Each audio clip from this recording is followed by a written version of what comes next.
action. Sorry, Miss Jackson.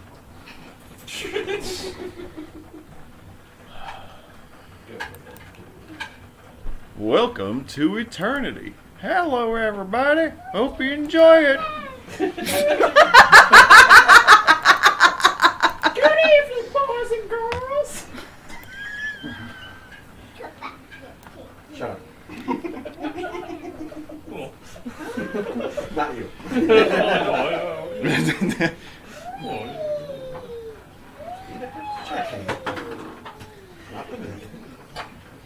All right, I think everyone's here. Everybody survived the intermission report.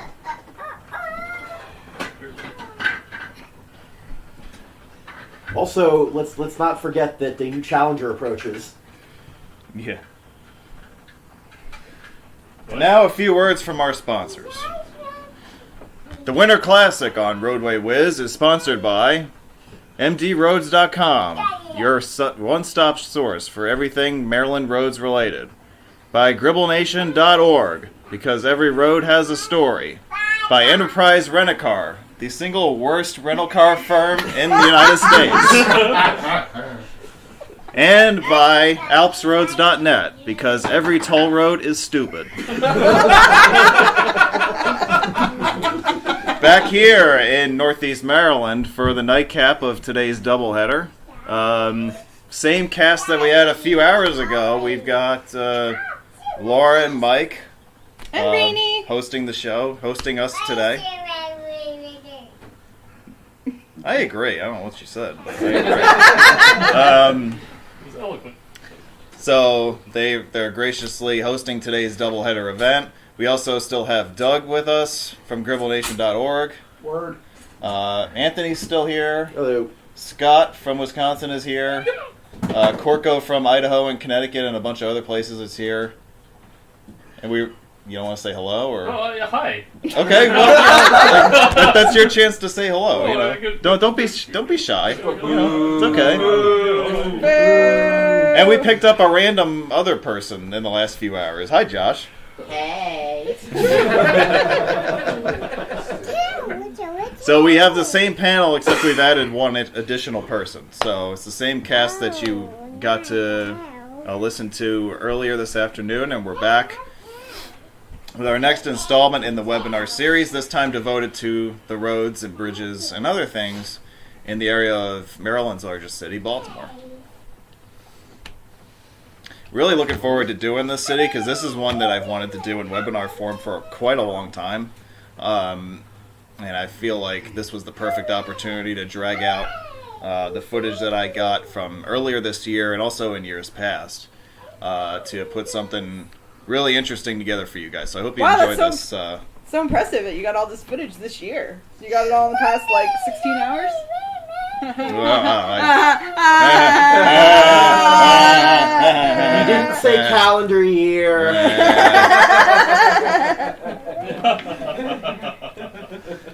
The past year can be any period of time that happens to be a year in length. That's all right. Somewhere between 0 and 365. Okay. Do you want to talk about Gribble Nation again, Doug? I feel like we just did this a few hours ago. During the intermission, I stopped and took pictures of the Jericho-covered bridge for a future Gribble Nation article. Okay.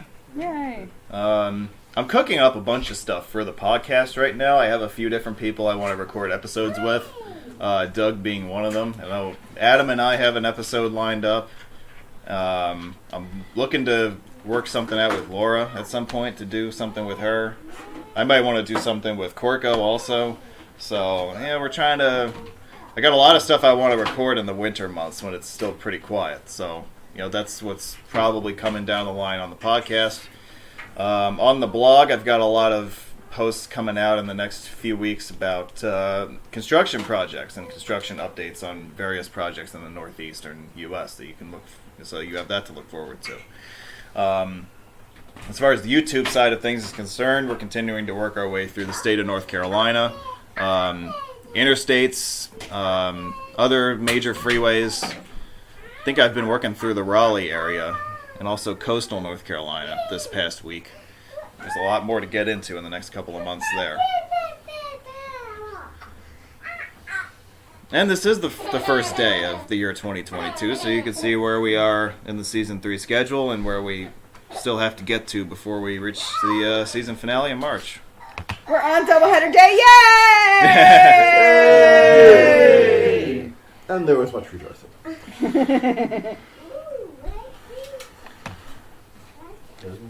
Well, I'm going to ask that you hold on to your enthusiasm just for a moment, because just like we did in the earlier show today, there are a couple of additional people who passed away in the past week that we felt it was worth spending a second acknowledging. Laura, I know you know a lot about Desmond Tutu, so and a lot of his work. So Yeah, he's a human rights activist, first black South African bishop. He was, well known leader. Sad that he passed away. really influential the second half of the 20th century, and then left a lasting legacy of the first part of this century too.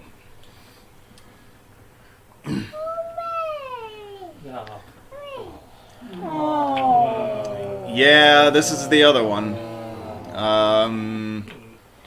She lived until the age of 99. She passed away on New Year's Eve. Betty White has left us as well. I think that pretty much everyone in here knows about her. I mean, she really transcended TV and entertainment and all that. I mean, you saw her pretty much everywhere. Yeah. So, through generations. oh yeah. Yeah, so... One thing I would like to point out is that during World War II, she actually put her career on hold and volunteered for the American Women's Voluntary Services. Basically, she drove a truck with military supplies, basically to the Hollywood Hills. Well. Wow. Yeah. But thank you all for being a friend. Yeah. The pleasure's mine. Thanks for traveling down the road and back again. Yes.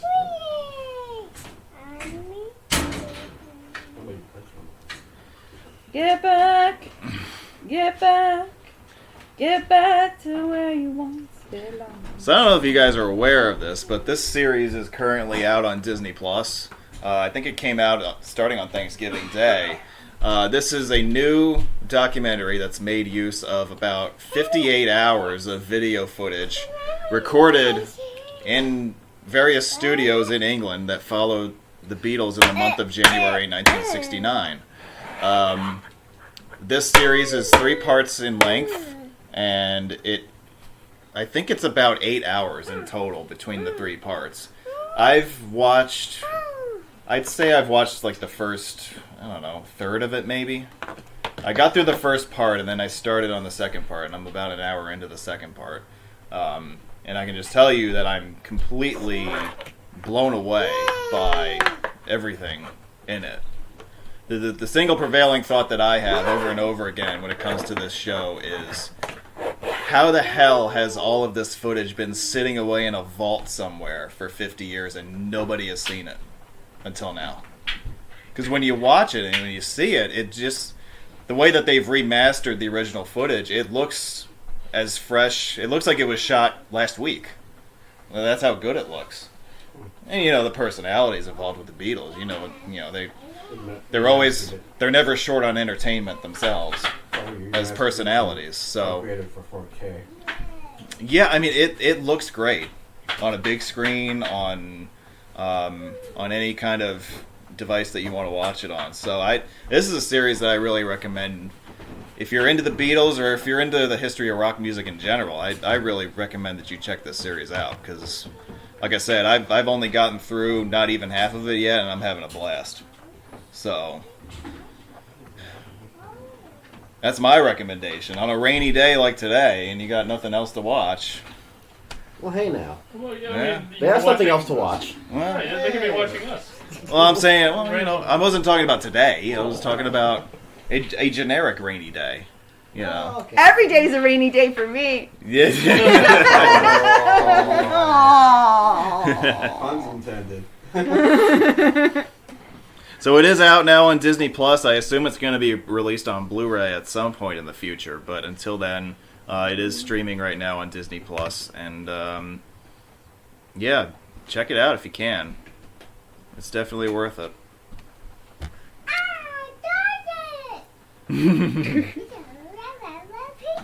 Yeah, It's a picture. that's right.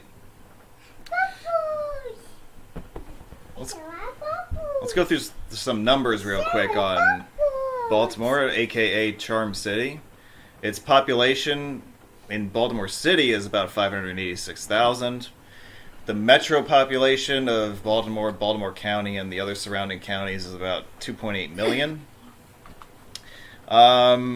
Crossroads of the War of 1812. If you are familiar with the origin story of our country's national anthem, you will know that it is essentially a retelling of events that took place at Fort McHenry in Baltimore Harbor. But we'll, of course, talk more about that as the evening goes along. This city was named for a gentleman named Cecil Calvert, whose title was Second Baron of Baltimore. This city became vital in the 19th and 20th centuries as a national hub in the early development of the nationwide railroad system, and then this also translated to the interstate highway system in the 1950s and 60s.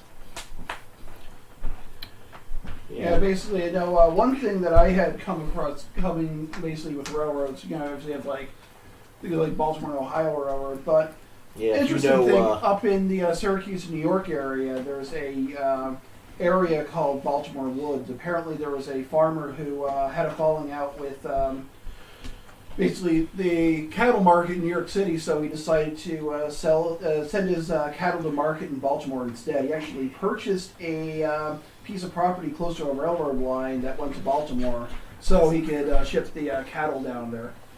And if you know the Monopoly board, you know B&O Railroad. If you ever wondered what B&O stands for, Baltimore and Ohio. That's Yeah. right. Yeah. Yep. And also you have the, going back even before railroads, basically the National Road, which goes from Cumberland, Maryland, up to Vandalia, Illinois. That was also supposed to basically be starting in Baltimore. Yeah. You have the Baltimore National Pike that goes, basically west from Baltimore out to Frederick, and then out to Cumberland. Yeah. Yeah. The other thing I'd like to say about this city is that it is very culturally diverse, both culturally and ethnically diverse. It's a city that, like most cities in the Rust Belt, fell victim to deindustrialization in the 50s and 60s and has seen rapid population decline as a result in the decades since then.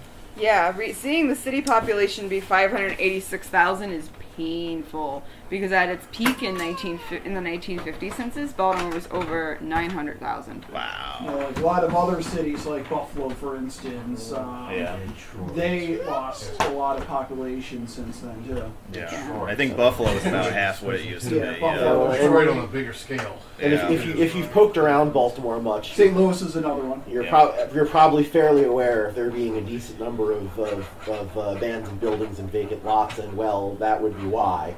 Yeah. Now, I will say that it's not all just deindustrialization because the metro population is still increasing. So a lot of it has to do with, Urban flight.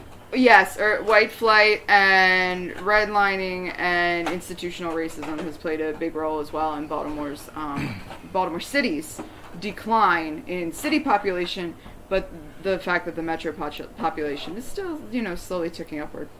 Yeah.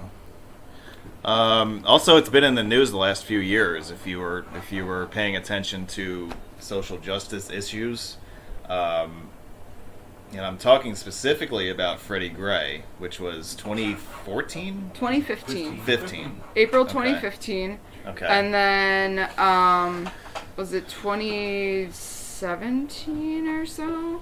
Was when the U.S.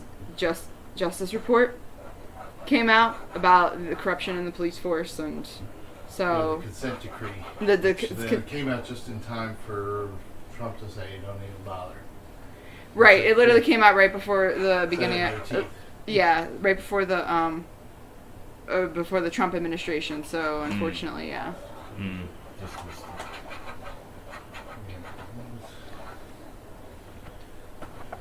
Baltimore Pro Sports. Let's do a little quick crash course here on this. There is a lot of stuff on this slide that I'm going to try to summarize for you very quickly. Let's start on the far right of the screen. The University of Maryland, Baltimore County is obviously a college team. They're not really a pro team. But I put the Retrievers up here because they, not so long ago, became the first NCAA men's basketball team as a 16 seed to defeat a 1 seed in the NCAA men's tournament. So probably, 3 years ago now, I think? 3 or 4? Or maybe longer than that, I don't remember. But yeah, they made national headlines for that effort. I think they beat Virginia, if I'm not mistaken. Yeah. Virginia was the 1 seed. Yeah. Baltimore has never had an NHL franchise. The closest thing they've had to a long-lasting hockey franchise that had any kind of traction whatsoever was the Baltimore Clippers, who played in the city at the old Civic Center in the 60s and 70s. They were a modestly successful member of the AHL in those years. And throw in a couple of other things. When the NHL decided to expand to 12 teams in the 1960s, Baltimore, there was a ownership team that put in a bid, but they weren't granted a franchise because the Baltimore Civic Center. Basically, they felt like the NHL found that the facilities were not up to par. So Baltimore never got an expansion team in the NHL. They did, however, had a WHA team, the World Hockey Association team, for a short period of time. Like half a season. Half a season. The Michigan Stags moved to Baltimore to finish their season. I think they were called the Baltimore Stags or something like that. Yeah, I think that sounds familiar. Baltimore Yeah. Blades, maybe? Yeah. It was only half a season, and then they folded, but then it's... Yeah. But you say the old Civic Center, the problem is that's still the Civic Center. Oh, does it still exist today? The arena is the same building. It's like Okay. it's still subpar, and it was like, Yeah. yeah. Yeah, it's had a few name changes, from the Civic Center to the Baltimore Arena to the First Baron Arena, I don't know what and now it's the Royal Farms Arena. Yeah. Royal Farms. Yes, the Baltimore Blasted Indoor Soccer Team was like what was the big all draw right. during the 80s and 90s. Then That there was- was another AHL team, like during the early 90s, Baltimore Skipjacks. That's right. They were the Oh, Penguins okay. affiliate, later the Capitals, and then the final foray in the AHL for Baltimore was the Baltimore Bandits, which was the Mighty Ducks affiliate for a couple of years. Oh, nice. I don't think there's been. I think the last time for hockey in Baltimore was 1996 or 97. Yeah, hockey never really gained traction in Yeah. Baltimore long term. Well, there was like in that first expansion in 1967, that was Baltimore would have been the 6th team if they had not received a viable application for St. Louis. They understand, like, once the Norris family owned the St. Louis Arena, and they wanted to get that in so they could get some revenue. Yeah, and they were also tied in, maybe, I think it was Bill Wirtz of the Chicago Blackhawks. Yeah. He also wanted to have a team close to Chicago to have a natural rivalry. Yeah, so St. Louis won out over Baltimore, and the Blues are still with us in St. Louis today. Play Gloria. Yeah. Similarly with the NBA, the closest thing Baltimore had in professional basketball was the old Baltimore Bullets, who played in Baltimore for a short period of time. I'm drawing a blank if they were NBA or ABA. NBA. They were NBA. Yeah, you're NBA. And then they moved to Washington to become the Washington Bullets, and they were rebranded in the 1990s as the Washington Wizards, which is where they are today. That dopey orange bird you see in the top left, that is the Major League Baseball Baltimore Orioles, who have been in Baltimore for going on 70 years. They came to Baltimore, I think, in 1953. They came by way of 2 intermediate stops. They were founded in 1901 as the Milwaukee Brewers. That team lasted exactly 1 year. Before they actually were suffering financial issues and they had to fold. But they were bailed out and moved to St. Louis, where they played as the St. Louis Browns until the early 50s, when they were chased out of St. Louis because of competition from the St. Louis Cardinals. And I believe that the New York Yankees originally were the Baltimore Orioles. Yeah, not originally were, but yes. Yeah. In 1901, the American League had a team in Baltimore known as the Baltimore Orioles, which lasted one season and then folded. And then the New York Highlanders were started as a new franchise to replace them. It is not. The team did not move. It is a different team, but the team that is now the Yankees replaced the original Orioles. Yes, that's the Major League Baseball story in Baltimore. Now, there's a lot going on football-wise, as you can see with these logos in the center, highlighted by that angry-looking purple bird in the middle. There's some other logos here that we're going to try to unpack as well. I'm going to try not to trigger my Maryland sports fan contingency by putting this up on the screen. It's like you stabbed a knife in my heart, dug it around, and then ripped it out so I could bleed everywhere. You see the Colts once played in Baltimore, and on a winter night in early 1984, they literally packed up in Mayflower vans and skipped town. And now they're the Indianapolis Ursays. Yeah, so funny little fact about the Indianapolis franchise now is that when the Colts are in Baltimore to play the Ravens at home, the Ravens will refuse to put the word Colts on the scoreboard. Oh. So, you know how on the scoreboard it says score Ravens this, Steelers this, they will say Ravens Indianapolis. Oh, I didn't know that. They refuse to acknowledge the word Colts Well, they say for that Indianapolis. with the PA system? Nope. And in fact, I think they just call it Indianapolis. That's awesome. Yeah. Yeah. The Indianapolis football team. Yeah, pretty much. Yeah. We should just call them the footballs. Well, so it's funny because some of the old-time Colts, Baltimore Colts, are actually like part of like the ones that have like denounced the move, become part of like the Ravens Hall of Fame and folklore, like Johnny Unitas. Johnny Unitas has a statue. He was a famous Baltimore Oh, that's coach. right. Yeah, they do have a Unitas statue at the stadium, right? He had a haircut that you can set a clock to. Yeah. That was actually from a Simpsons episode. Grandpa Simpson's like, oh, that Johnny Unitas, he had a haircut you could set a clock to.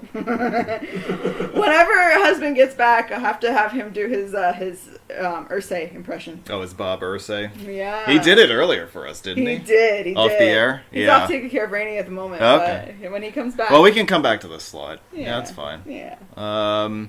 The The Stallions! So the Colts left in the middle of the night in 1984, leaving Baltimore without any kind of professional football franchise. Within a few years, the CFL was experimenting with expansion into American markets, the Canadian Football League, and they expanded into Baltimore. And they had a franchise that was originally called the Baltimore CFL Colts, until the NFL successfully sued the CFL and said, no, you can't have another franchise called the Colts. So then I believe they played their first season as the Baltimore CFL team. And then for their second season, they were rebranded as the Baltimore Stallions, which is obviously a nod to the Colts' history. I believe their uniform colors were very similar to the original Colts. The Baltimore franchise is the only non-Canadian CFL team to win the Grey Cup. They won the 82nd Grey Cup in 1995 over Calgary, and they folded after that year. Why? Because, we'll talk about that on the next slide. But in the aftermath of that, the Stallions were sold to an ownership group up in Montreal, and so we may see that the Stallions do live on to some degree as the third and current iteration of the Montreal Alouettes CFL franchise. We were just talking about the Baltimore Colts, Mike. Do you want to do your Bob Irsay impression for us? I have no intention to move to the beep beep beep. If I did, I tell you, honest, I'm a good Catholic. Yeah. There it is. Yeah. It is immortalized right there. That's him. And then what? The next day he moved? Pretty much. 1984, no Baltimorean will ever forget that was living that time. Yeah. Let's look at the difference here in the temperament and all that, and it's like. Oh, he was. It was like when he got introduced to the team when he first bought them. It was like this clown somehow managed to have the money to buy a team. Yeah. How the hell did that? He does look like he's got a few loose screws, doesn't he? It was the air conditioning business was what he was in. Mm. So Well, I don't think it was really conditioning. they originally had that time. So. Yeah. Okay, then we got the Stallions. So we just talked about the Stallions. Yeah, Yeah. they tried to call themselves the CFO Colts, but they were prohibited from doing so, which resulted in some interesting commercials with the word Colts being bleeped out. Yeah. Yeah. CFL beep. Like it was, Just as the Stallions were winning the Grey Cup, there was trouble brewing in another NFL city, this time to the northwest on the shore of Lake Erie. The Cleveland Browns, at that time owned by Art Modell, were on their way out of town, and they moved to Baltimore at the end of 1995, I believe, the end of the 95 season. After a bit of negotiation, because originally Modell was going to call his team the Baltimore Browns, they reached a compromise where Modell was allowed to take his personnel and all of his infrastructure with him to Baltimore and have it be reincarnated as a quote-unquote expansion franchise. Whereas, and then at the same time, the existing Cleveland franchise would essentially be deactivated for 3 years. Cleveland would be able to keep the name, image, and likeness and all the records of the Browns franchise up to that point, and the NFL agreed to grant Cleveland a 31st NFL expansion draft franchise in 1999 that began play, and that is the iteration of the Browns that exists today. So you may notice a pattern here that Baltimore likes taking teams that were previously known as the Browns. Yeah. Yeah, that's true. Yeah. Don't name your team the Browns. That's, By the- that's really the. By the way, this picture on the left, Art Modell is the guy on the right. Who's the guy on the left? Bill Belichick. Some guy named Bill Belichick. That was his first head coaching gig, was with the original Browns in the mid-90s. Before he really revolutionized cheating. Well, he revolutionized really short stays at NFL franchises by being the head coach of the Jets for a day. Yes.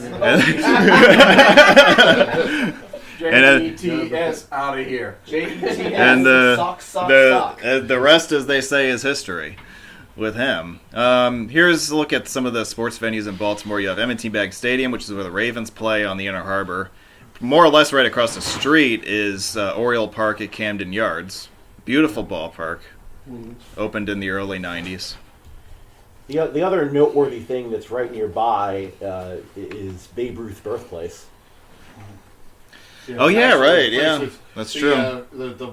The bar that was owned by his family was actually within the current grounds of Camden Yards. Somewhere in the outfield, basically. Yeah, yeah. But yeah, Babe Ruth birthplace is a museum that you can go to if you're a Yankee fan or a baseball fan in general. It's worth checking out. Yeah. Also, a statue of Babe Ruth in the inner court of the northern Utah Street ticket area near the northern end of the warehouse at Camden Street. Utah, Along with which, by the way, is spelled U-T-A-W. U-T-A-W. Let's Yeah, make sure we have yeah, that it straight. is not spelled like the state. No. It is not East Nevada Street. It's one of the, Not as good as regular Nevada. we do have the casino down there now on Russell Street, the Horseshoe Casino. Mike, what do you want to say about the Steelers? Would you say that it's they're the single biggest rival for the Ravens? Yeah, I would say it was like, you think of it now and it's like, it's only perfect. This is a perfect, like, two similar cities. You know, those always make the best rivals. Yeah. Both being in the Rust Belt. It's like where the Rust Belt touches the east is Baltimore. So, Whereas the Steelers hate both the old Browns and the new Browns. right. Yes. Mm-hmm. But all it's like They have been engaged in some really fierce contests over the last 15 years or so. It's been part of the Central Division has been the most competitive. Yeah, those teams in the old Like whoever did, and it's not just that. Sometimes the Bengals and even the Browns make some noise. So Make some noise. Woo, Yeah. woo. that said, there's a kind of blasphemous-looking symbol there on the right. Yeah. But there are, They I've seen, stole you that can from see another people from company? the diaspora, and then sometimes there's like, okay, I saw a Steelers fan in my old neighborhood. Then when spring came around, he had a Pirates flag out there. He's like an actual real God Yinzer. He's not a man. Right. The Allegheny County football team. Oh, yes. Now, Yeah. who stole that logo from whom? U.S. Steelers or Pittsburgh Steelers? That's a Pittsburgh, Well, I mean, the original trade symbol was just steel Mhm. there, and they got the permission to use There we go. the Steelers name on it. yeah. Yeah. And it's It's not unique. about It's unique to be said. It's only on one side of the helmet. Oh. And now we have the Ravens versus the Flaming Thumbtack. Yeah. The original Now, this, product of another man by. Gosh, I forget his name. Bud Adams. Bud Adams, yes. Yeah. These two teams on the screen were also AFC Central rivals, although they weren't AFC Central rivals as the Titans. They came to prominence with the Oilers when they were still in Houston. I don't know if a lot of people in Baltimore consider this to be a fierce rivalry, but I guarantee you, if you poll people in Davidson County, Tennessee, and the surrounding metro area, you will find that roughly, or at least 70% of those people will tell you that the single greatest rival to that franchise is Baltimore. One of those one-sided rivalries. Yes, it's a one-sided rivalry, kind of like how the Orioles have a one-sided rivalry with the Yankees. Well, I know that you're not to the be same fair, division. the entirety of America that's not a Yankee fan has a one-sided rivalry. Well, now it's not. The Orioles It's aren't not that in the same cowgirls. division anymore. It's playoff. It's playoff. This rivalry. is a very fierce playoff-centric rivalry that really took off this century. You see the two stadiums. The stadium on the right is Nissan Stadium in Nashville.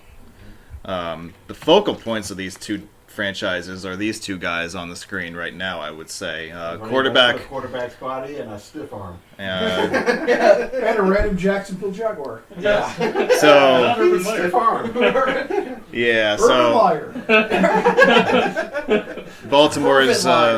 Baltimore's leader is undoubtedly quarterback Lamar Jackson, and Tennessee's number one guy is undoubtedly running back Derrick Henry, and the guy in the Jacksonville Jaguars uniform is there just for show. Yeah. The reason this rivalry has really gotten fierce this century is because of the playoff implications, the playoff meetings between these teams. There have been 5 meetings in the last 20 or so years. You know that the home team is 0-5? Maybe they want to play And neutral site. and I have them listed on the screen here. You see a common pattern here with number 1 seeds being upset. Obviously, the home team lost every game, so really you could say that all 5 of these games were upsets. These two teams really don't like each other. It's one of those rivalries that, while people in Baltimore might say it's one-sided, don't tell that to Ravens players. The Ravens players don't like the Titans either. And that's a game that they always get up for. And every game between these teams in the last several years has been really... It's almost been to the Pittsburgh level as far as the nastiness between the two teams. We've had meetings in the postseason each of the last couple of years. There's no reason to think that we could get a third grudge match in 2021 between these two. Good luck. That's what I say. If we could manage to still be in the playoffs, Yeah. it's gonna be. We're living across the line. It's like a They're playing the Rams triage tomorrow. ward right now. Yeah. Outside the lines right now. Yeah. They're playing the Rams tomorrow, so. So I love my Maryland Roads, contingent and all that, but if it's Ravens week, I can't talk to you. Like it's you know. But they can talk It's- to you because it's a one-way right. Well, they can try. I just don't pick up the phone. Yeah. Anyway, roads. Yes, we're here to talk about roads, aren't we? I've got a few old planning maps here. Mike, you can kind of give us a little bit of a summary of each of these, because we are going to bring up these maps again later in the slideshow, but I kind of want to give everybody a general sense of how things progressed over the years. I think this map on the screen right now is circa 1960, if I'm not mistaken. You can see the planned freeway that eventually became White Marsh Boulevard, Maryland 43 up there in the upper right. Yeah. I could get my marker here. Let me see. Let me see if this will work. Our resident Vanna White will help. Yeah, so, here's the corridor that became the JFX down here. This early iteration featured an east-west expressway that kind of did something like this. And then there was a matching corridor from the southwest that kind of went off in this direction. And then this map is also including a beltway, and there's also, down here, there's a harbor crossing highlighted. So this was kind of in the infancy of the system's construction, but you can see how they've already kind of mapped out exactly what they want to do with all the major highway corridors in this city. Well, so it's interesting you say that, because over the course of 3 decades, there were about 17 different plans. Is that all? That's all. That's all? That's all. But there were 2 that were pretty, I guess the 2 that were most well known are the one that you highlighted, which is called the 10D plan. That's from 1962. And the 3A plan, which is from 1968. And I guess another one that's really well known is the Pratt Street plan. That was 1960. Basically, the idea being between these plans, right? So the Pratt Street one went, across where Pratt Street today is in the Inner Harbor. 10D goes a little bit south, and there's a major interchange just east of the harbor. And then 3A goes quite a bit further south, but still is would go through various neighborhoods and things. Yeah. All right, so you're scrolling through these maps on the screen. Do we have dates for these maps? If I back up, this is roughly I want to say this. The one on the left, I think, is early 60s. Right. Well, because in this and one then you can see the one on the you have- right is late 60s. on both of these maps, the Harbor Tunnel Thruway is the only freeway through the city completed. Modern 95 is not there, and the Beltway exists entirely to the west, but you will notice that to the east there is Key Bridge. Yeah. So, if I'm correct, the map on the left dates from about 1966, which conveniently is in between the 10D and the 3A plans, which just explains why there's no set route for 95, because they were in the middle of, oh crap, we need to change this up. But also, what's very interesting is, as we talked about in this afternoon's episode, talking about the Patapsco Freeway, you can see where the Patapsco Freeway comes up and ends at US 40, which, remember I was talking about how there was that lawsuit, and for a little bit of time they thought, oh, we'll just dump everyone on 40 for a section, and then, they can jump on the rest of the Beltway. So that dates to about this plan dates to about 66. Yeah. Yeah. Yep. And then this one on the right would have been from a few years later, I think. No, I think it's the same time period, because again, you've got the Patapsco thing going on. You've got, you've got the southern part of 95. What's interesting is that you have 10 on here, and I wish that. So unfortunately, Rainey has had enough of episodes, I think, for a while. So her husband and I have to tag team, which is really unfortunate, because he is a huge wealth of knowledge. He would know by looking at this, because as you can see, in around Glen Burnie, which is south of Baltimore, there is a dotted line that goes down the Maryland 2 corridor. That is what is Maryland 10, but Maryland 10 does not go that whole length because ultimately the Glen Burnie bypass and a more western alignment gets used for I-97. Yeah. So anyway, I think both of these are mid-60s.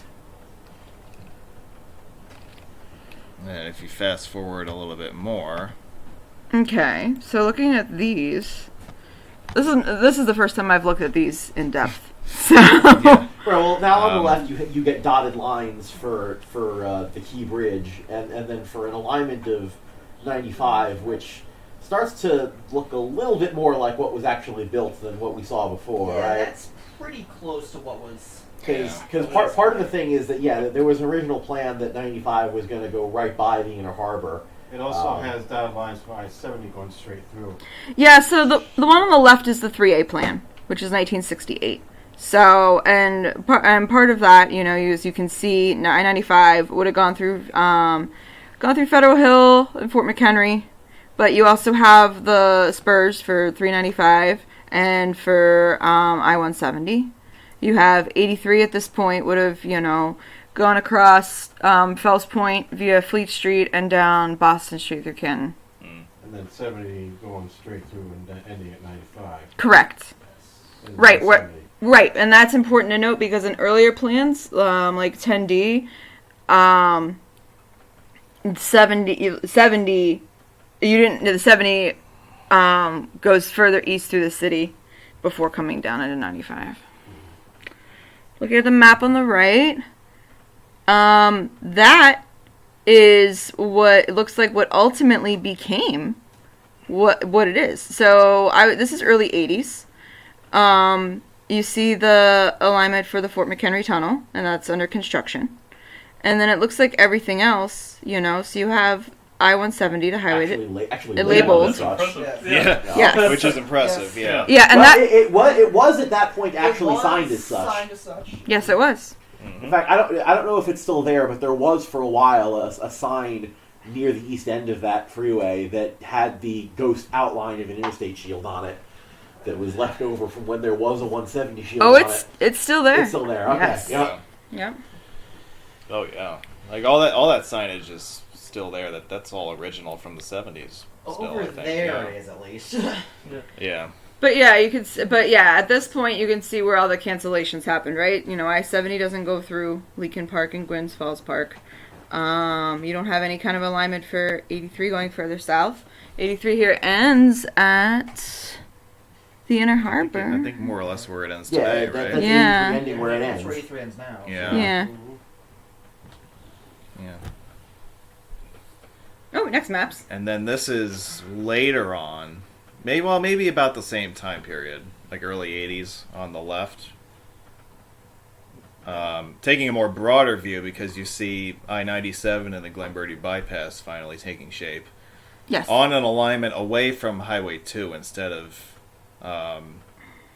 the original plan, which was to continue Highway 10 down to Annapolis. Yeah.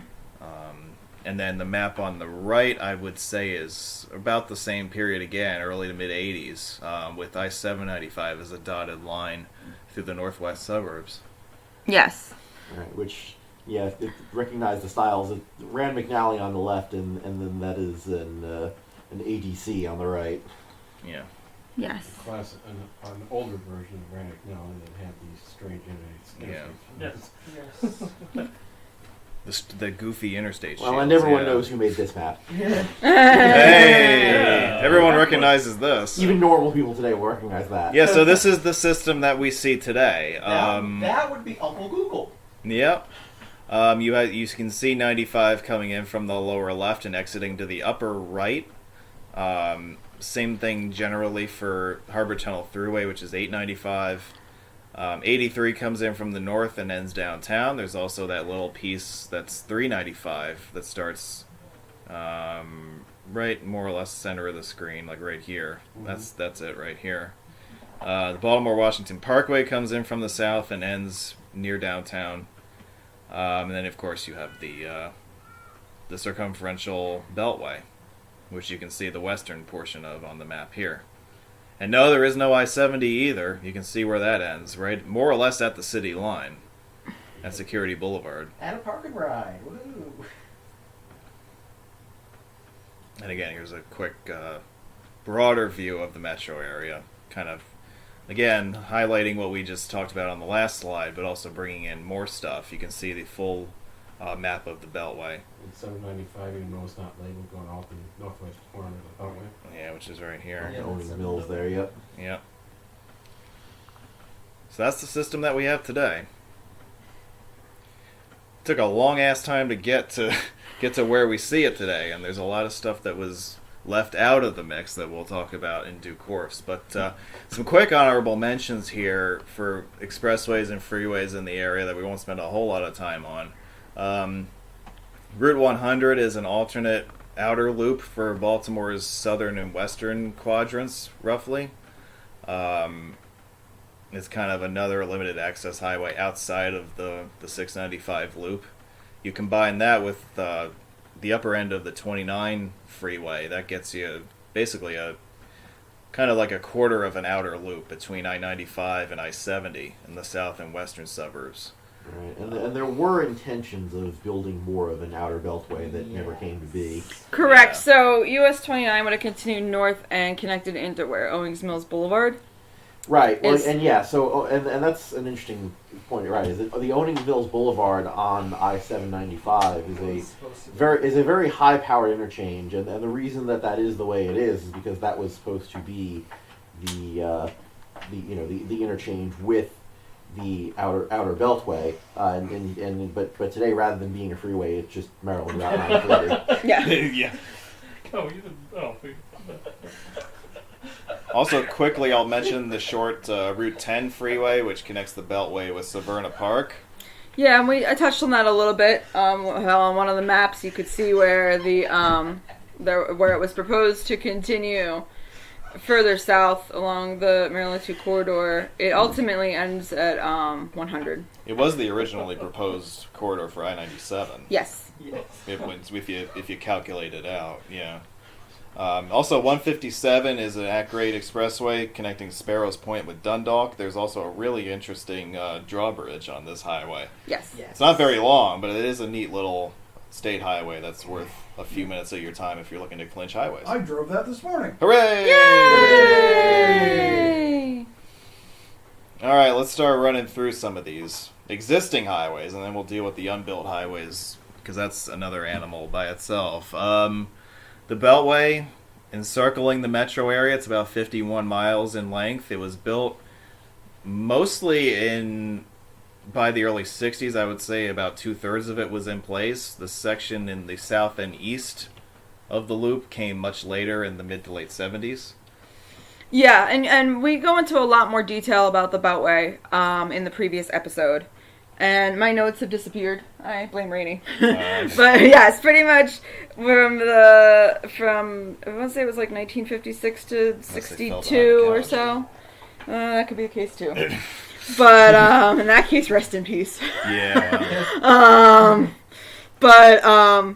So like 1955, 56 to like 62 or so, the Beltway was pretty much complete from Maryland 2 going clockwise all the way to US 40 on the east side.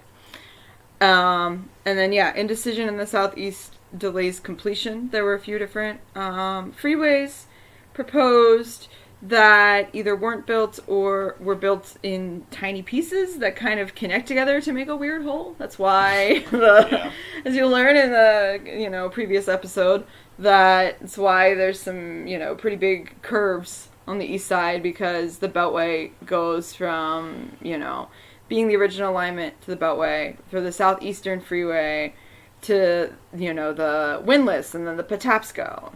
Stringing together a few things.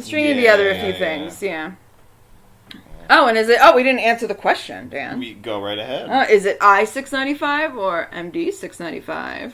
The answer is on the east side, SHA, State Highway Administration, yes, considers it Maryland 695. And part of that is because when it was built, there were sections that were substandard and were not interstate grade.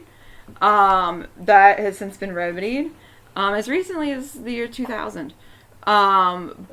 So, but it's interesting because, again, previous episode, that the mileage is considered non-chargeable, but it's somehow they have an agreement to be able to sign it that way. And I think they are still eligible to receive federal funds for that, aren't yes, they? they are, because it's on the it's an NHS corridor, National Highway System. Okay.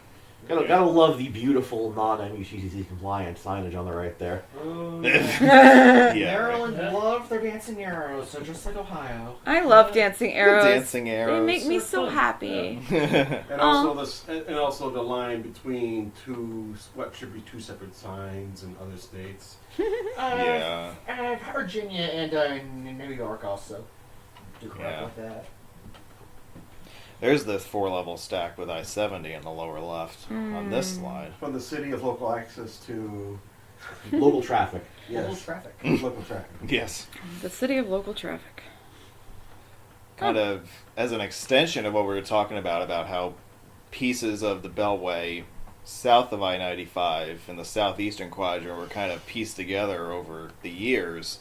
The original idea for the southeastern quadrant involved what is now Maryland Route 702, which is a little piece of freeway near Essex that was intended to be greatly elaborated on and form the spine of the full southeastern quadrant. Delays due to local opposition and environmental concerns more or less meant that this alignment was abandoned and that the Beltway was ultimately relocated further west along the already existing segment of the Patapsco Freeway. There's been some speculation over the years, and we'll talk more about the Bay Bridge later, but 702 has been a popularly speculated location as a potential jumping off point for a new bay crossing on a different alignment than what's currently down in Annapolis. And which would be massively opposed by anyone on the east end of it. Yes. Oh yes, and no, Ain't happening. in the past few years, in the Hogan administration, Hogan's the governor.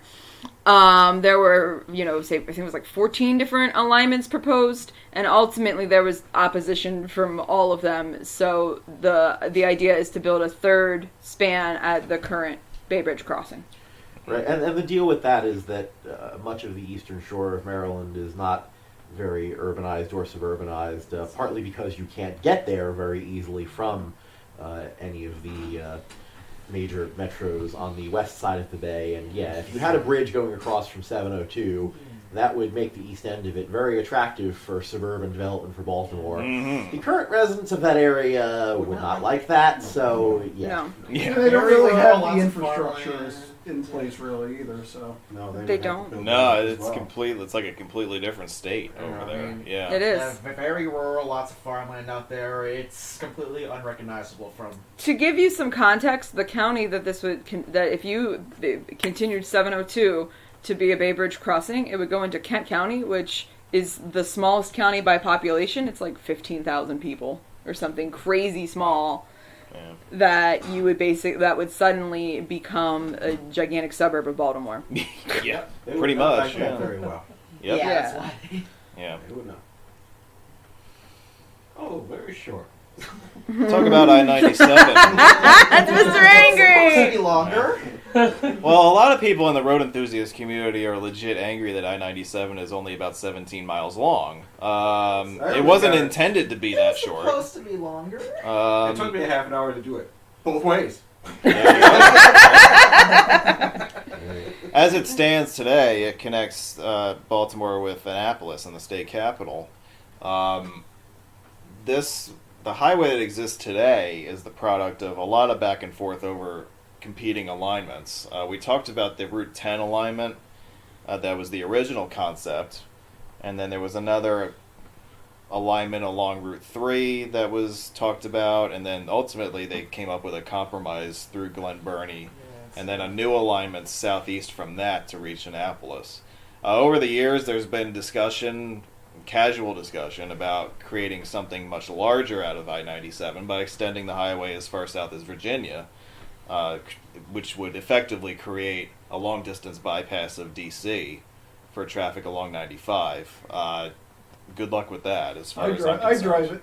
I would too. Yeah, but it's... But Yeah, they are finally building a 4-lane crossing over the Potomac. So Nice. Nice. Yes. Yes, yes, nice. Yeah. Nice. Although stupidly, I don't think it has shoulders or Nope. like it's got a bike path on it, which like exactly two No, people will it does use. not. It does not, Does not have the bike path that was taken off. Oh, did they get rid of That's that? one of the big part of the controversy is that to cut costs, they decided to remove the shared use path. It is. Oh, no. Yeah. So they're building a 4-lane bridge with no shoulders Yeah. instead. A 4-lane bridge with no shoulders, no cycle or pet accommodations, no Oh, nothing. fantastic. Yeah. So that bridge wouldn't even be interstate standard if they decided to. Well, technically, you don't need shoulders on a bridge over a certain length, but Well, this is only if it's Technically. grandfathered in. The problem is that modern standards do require it, and so at the time it was built, it would have been non-compliant. Yeah. Yeah. No, and I think too the horse has been, let out of the barn, so to yeah, speak. well, yeah. Because the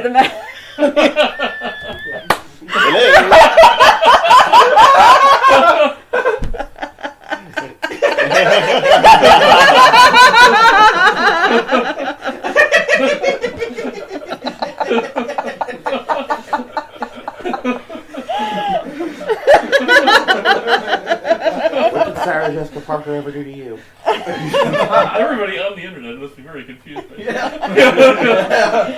So, inside joke. We like to call we don't need to explain. No, so don't explain it. Don't explain it. Don't explain. Josh and horses. That's all I'm gonna say. Hey. Josh and horses. George. George the horse. No, I do want to finish my sentence. So You were saying. I was saying that along that corridor, there's just been an explosion of development, and so there are parts of of Maryland 3 and 301 that are just so overdeveloped now at this point that I don't even know where you'd put the freeway. Yeah. Yeah. I mean, at this point, it's not a particularly. I mean, 301 isn't a great bypass of a DC at this point, just because of how suburbanized it is. It's Yeah. really not any faster. Well, they have the Happy Mattress on 301 in Waldorf. Oh yes, they do. And What the mattress dances. does it I really? have pictures. Oh my. There's also a drive-through liquor store in US 301. Woohoo! To help you make the mattress dance. Ohio has those on every corner, please. 195 exists as a short connector between 95 and BWI Airport. It also serves the University of Maryland Baltimore County main campus west of town. This road was on the planning maps for roughly 40 years before it was finally completed. There was a gap, I believe, between the BW Parkway and I-95 or something further east of there. That was the last gap to be completed in the late 80s. BWI Airport is the largest single air hub in the Baltimore Metro. Major hub for Southwest Airlines. Yeah, it's Yeah. a huge Southwest hub. Not many other airlines have a lot of operations there. I don't know if you fly Southwest anywhere in the Northeast, chances are you will fly to Baltimore. Unless you're me and going to Portland, Oregon. Yeah. I'm always going through Midway or Denver for some reason. Yeah. BWI was originally known as Friendship Airport. This was going back to, the 50s, I think? Yeah. Until it took on the name that it has today. Right, and part of that is because the area was originally called Friendship. And in fact, there is also a West Friendship out, I want to say in Howard County, off of I-70. And then as I was driving up here today, I saw there was a shopping center, Constant Friendship. Yes. Unrelenting. Friendship. Cannot Unrelated, get away. but still. Now that's named after like an old estate. Sadly, those signs Or a land grant. Sorry, land grant. I'm not sure there are many really historic signs left on this road. No, yeah, Um, 295. When did they replace them all? Like in the last couple of years. I got 21. Like in the last couple months. Yeah, I was just saying. Like, I literally. drove those in July, and I thought they were still there Yeah. in June or something. Yeah, like I literally Yeah. drove Yeah, through yeah. there. I took a friend to DC a couple months ago, and yeah, they had they had not taken down all the old signs yet, but new signs were up. Yeah, they were like we've done The- yes. thing for a while. So this road is really strategically located in a good spot because it connects the Baltimore and Washington metro areas. It connects BWI Airport, and it also links with significant defense and security installations for the U.S. government in the suburbs of Washington. And as a result, it's become a very significant commuter highway over the years, even though that's not the original purpose it was built for. Just like many other parkways in the Northeast in other cities. There are differences. Like there's the section up this way that is signed as Maryland 295. There's also a federal jurisdiction section that does not carry a route number officially. No. That section is maintained by the National Park Service. And there is a reason for that as well. All of the parkways radiating out of DC are maintained by the National Park Service. This is so allegedly, unofficially, a federal government can have a direct control over our roadways connecting like capital to important offense and Yeah, right. That makes Federal, sense. yeah. installations. Yeah, so I can see that. And right, in the case of the Baltimore-Washington Parkway, it is federally maintained essentially up to Fort Meade, which is the NSA's headquarters. And after that, it becomes a state almost. Which is right the other Almost side of Fort immediately. Meade, more or less. Yeah. Yeah, I mean, it becomes state right after Fort Meade. Yeah. Continuing our look at radial routes around Baltimore Metro, we come to 795, which is one of the newer additions to the canon. It was built mainly in the late 80s. This road branches off the Beltway at more or less its northwest corner and serves the northwest suburbs of Owings Mill and Reisterstown. This was another one of those roads that was a dotted line on a map for many years before the road that we see today came to fruition. Probably, I think this was on maps as far back as the 50s. Yeah, I believe it was. Now, what's interesting is they only built the section that is outside of the Beltway. There was originally supposed to be a section in the Beltway that would have ultimately connected with Wabash Avenue in Baltimore City. Yeah. And So- the question still remains. Did you consider a metro?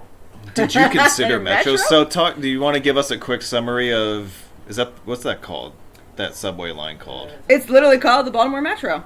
Yeah, It is called the there Metro, is okay. exactly one subway line in Baltimore, and Yes. the outer end of it is at Owings Mills, and it runs in the median of 795 for a fair pinch. Indeed. So just a quick summary. There was meant to be more than one line. There were going to be 6 lines. But the Baltimore Area Mass Transportation Plan was published in 1965. That, like I said, was going to have 6 metro subway lines.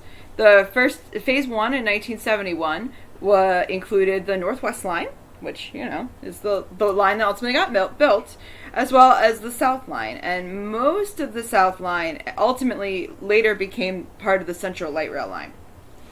The Northwest Line is 15.4 miles long, opened between Charles Center and downtown Baltimore to Reisterstown Plaza in 1983, from Reisterstown Plaza to Owings Mills in 1987.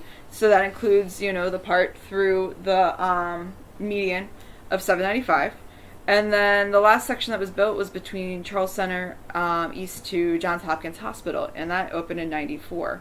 When I was an intern at Maryland MTA in 2015, I saw plans to extend the metro line northeast up towards Morgan State University, my alma mater. Unfortunately, they were just plans. There wasn't any funding. and there wasn't quite the desire on the priority list at that point to continue it north. And part of that was because the focus was, at the time, for 13 years, was the Baltimore Red Line. And unfortunately, that was canceled after 13 years of planning. Mm-hmm. So basically, we have the one metro line, the Central Light Rail line, which goes north to south. Like I said, the southern part is the part that, was part of the original plan, but built as light rail. The northern part was used on an old alignment of the North Central Railroad and not the original northern line of the subway plan. Right, and it's interesting if you look at the planning map here. There are essentially 6 spokes coming out of downtown. The one that goes northwest is what was built as the subway. The extension of Johns Hopkins is the first tiny piece of what was supposed to be the spoke to the northeast. And then continuing the trend of cities giving up on subway construction and deciding to build light rail instead because it's cheaper, the north and south spokes became the Baltimore light rail system that currently exists. And the Red Line proposal, when it was still an active proposal, was essentially what was going to be the east and west subway spokes. So continuing the vein. Yes. Right. So, and one other very important thing about the Metro subway is that the money that was used to build it was money from the canceled I-70. Yeah, so that the federal funds that were intended for that road were repurposed. Yes. In that case, and they were just diverted over to construction of the metro. Yeah. Who wants to say a few nice words about the Harbor Tunnel Thruway? Which is a nice drive, by the way. If you're trying to get through Baltimore and you're not looking to go straight through downtown, it's a nice, useful bypass for more longer distance traffic. The way that the exits are laid out on this road, once you enter the road from either end, you are not allowed to exit the highway until after you've passed through the tunnel toll plaza. Mm-hmm. So that's what makes it a more long-distance highway. So it's a really interesting way of laying out interchanges and directing traffic along this highway, but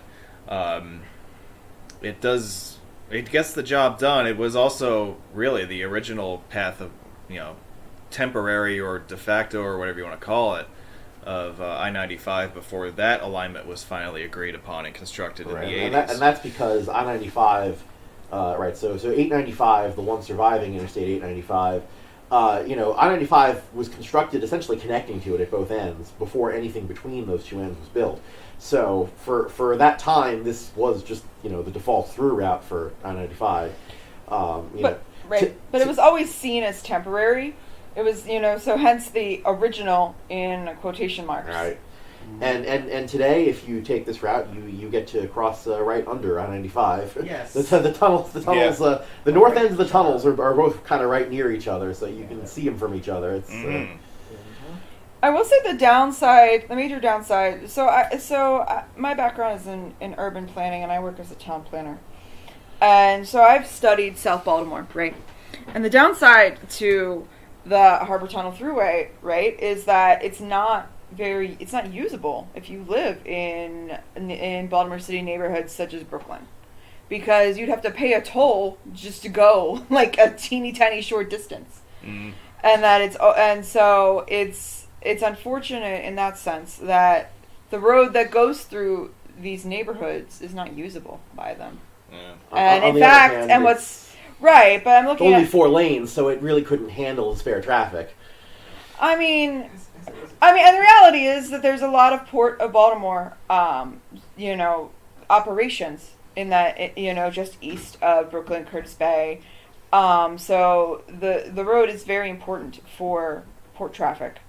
It just sucks from looking at it from like a neighborhood and equity standpoint that I-895 does block access to the Potomac River for Potomac? Patapsco. Thank you. Yeah. One of those P's. But yeah.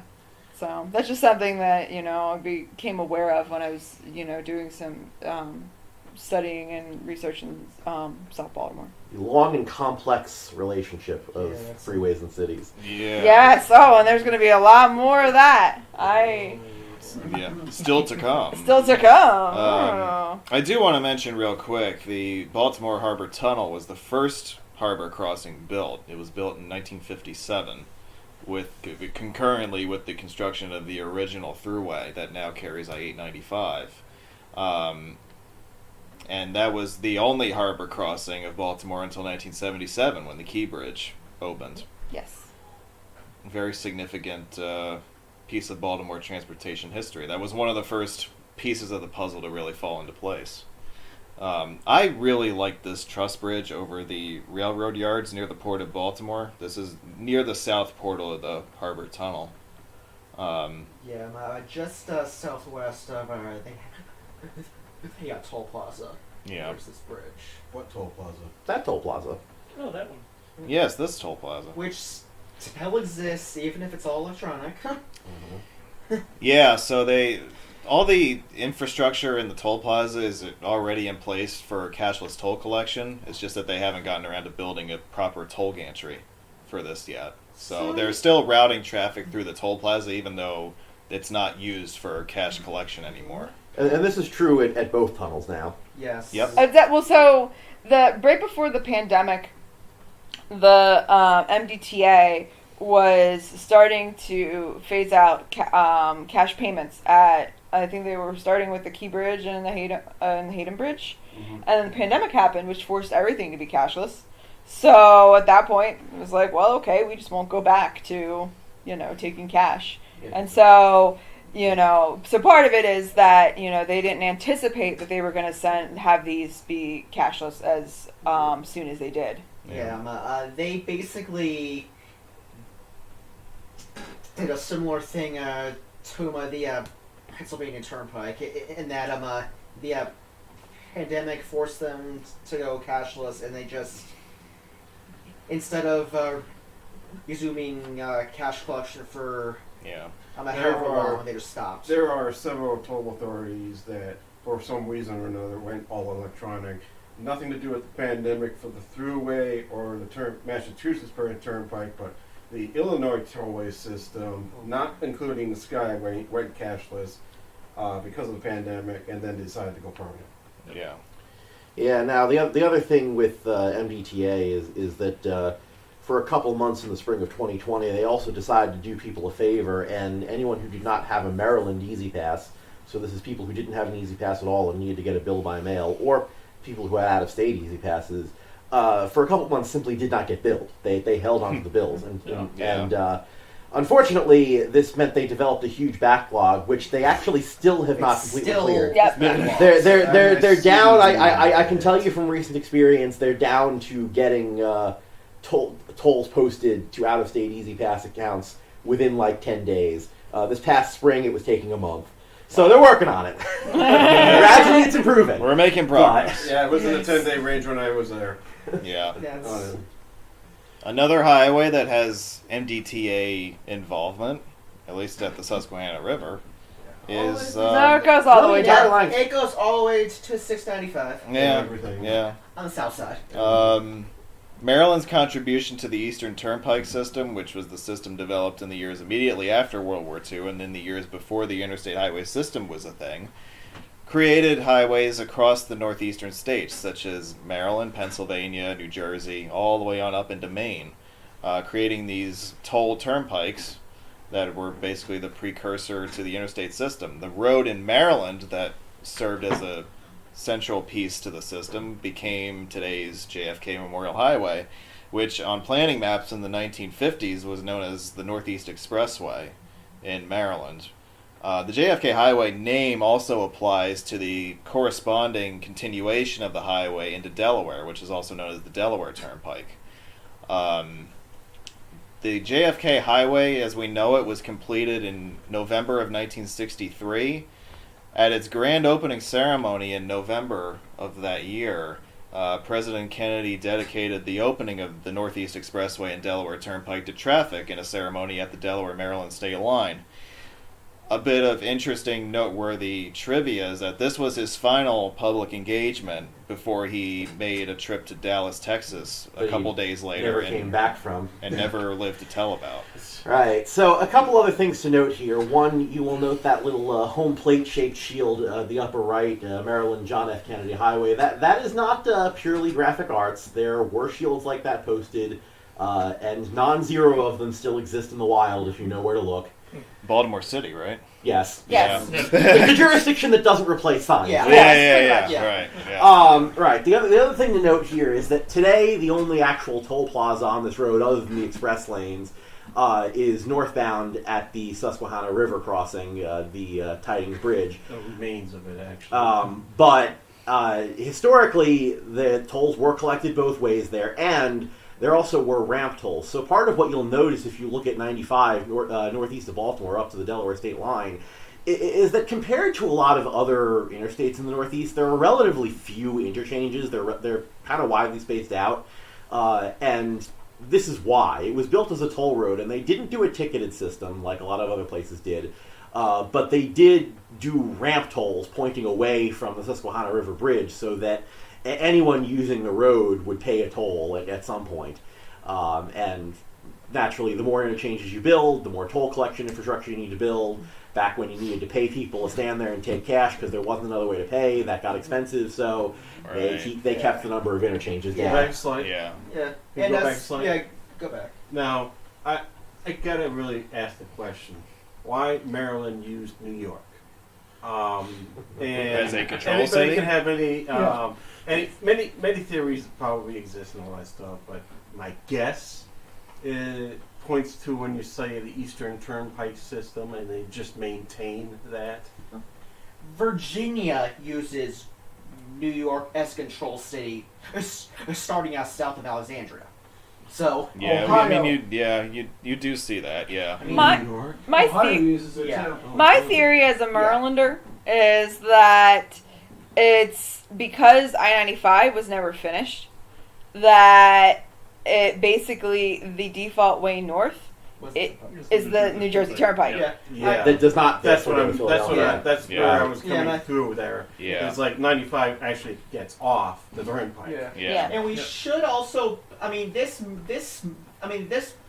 might be a good place to note that. JFK Highway officially starts at a 695 on the south side of Baltimore City. Right. Well, again, doing a favor to the city of Baltimore. Doing a favor to the city of Baltimore. MDTA does continue maintenance of I-95 through the entire city. Now, the portion of I-95, through the tunnel and closer to downtown, wasn't built until later, so it's not part of what was built as the but it's Northeast still Expressway, sort of part of Yeah. but it is MDTA maintained. Right. Correct. it. But yes, as is 695 through Baltimore City. SHA does not have any. SHA does not have no anything. hands on anything within the city of Baltimore. Yes. Yeah. Here you can see the new interchange with the Beltway with the express lanes through the middle there. But the express lanes are currently being extended northward from Yes. White Marsh towards Edgewood. I noticed. no further. Yes, towards Edgewood. They're going to end actually further north than here, up just past exit 80 near Aberdeen. Okay, Oh, that wow. answers my question of Construction. What the hell's all that Construction, construction about? Yeah, all the construction. Yeah. Yeah, so long story short, we have a Republican governor, and so, the red line light rail got canceled, and the express toll lanes, which, have been planned to be extended, but it was not anticipated that they would be green-lighted the extension would be green-lighted as soon as it was. Yeah, because what exists today was really phase one. There was always intended to be a northward continuation, Yes. but that got shelved for a number of years, and it's finally getting off the ground now. So I mean, the current phase one ended in 2014, and it was planned that it was going to be, an extension, But but they didn't anticipate that it would be within a decade that it was going to start getting built. It was seen as a much more longer, like maybe even a few decades from now, sort of thing. Yeah. I mean, because you put on your previous slide about the success of the toll lanes, and I mean that's my question: are they really needed?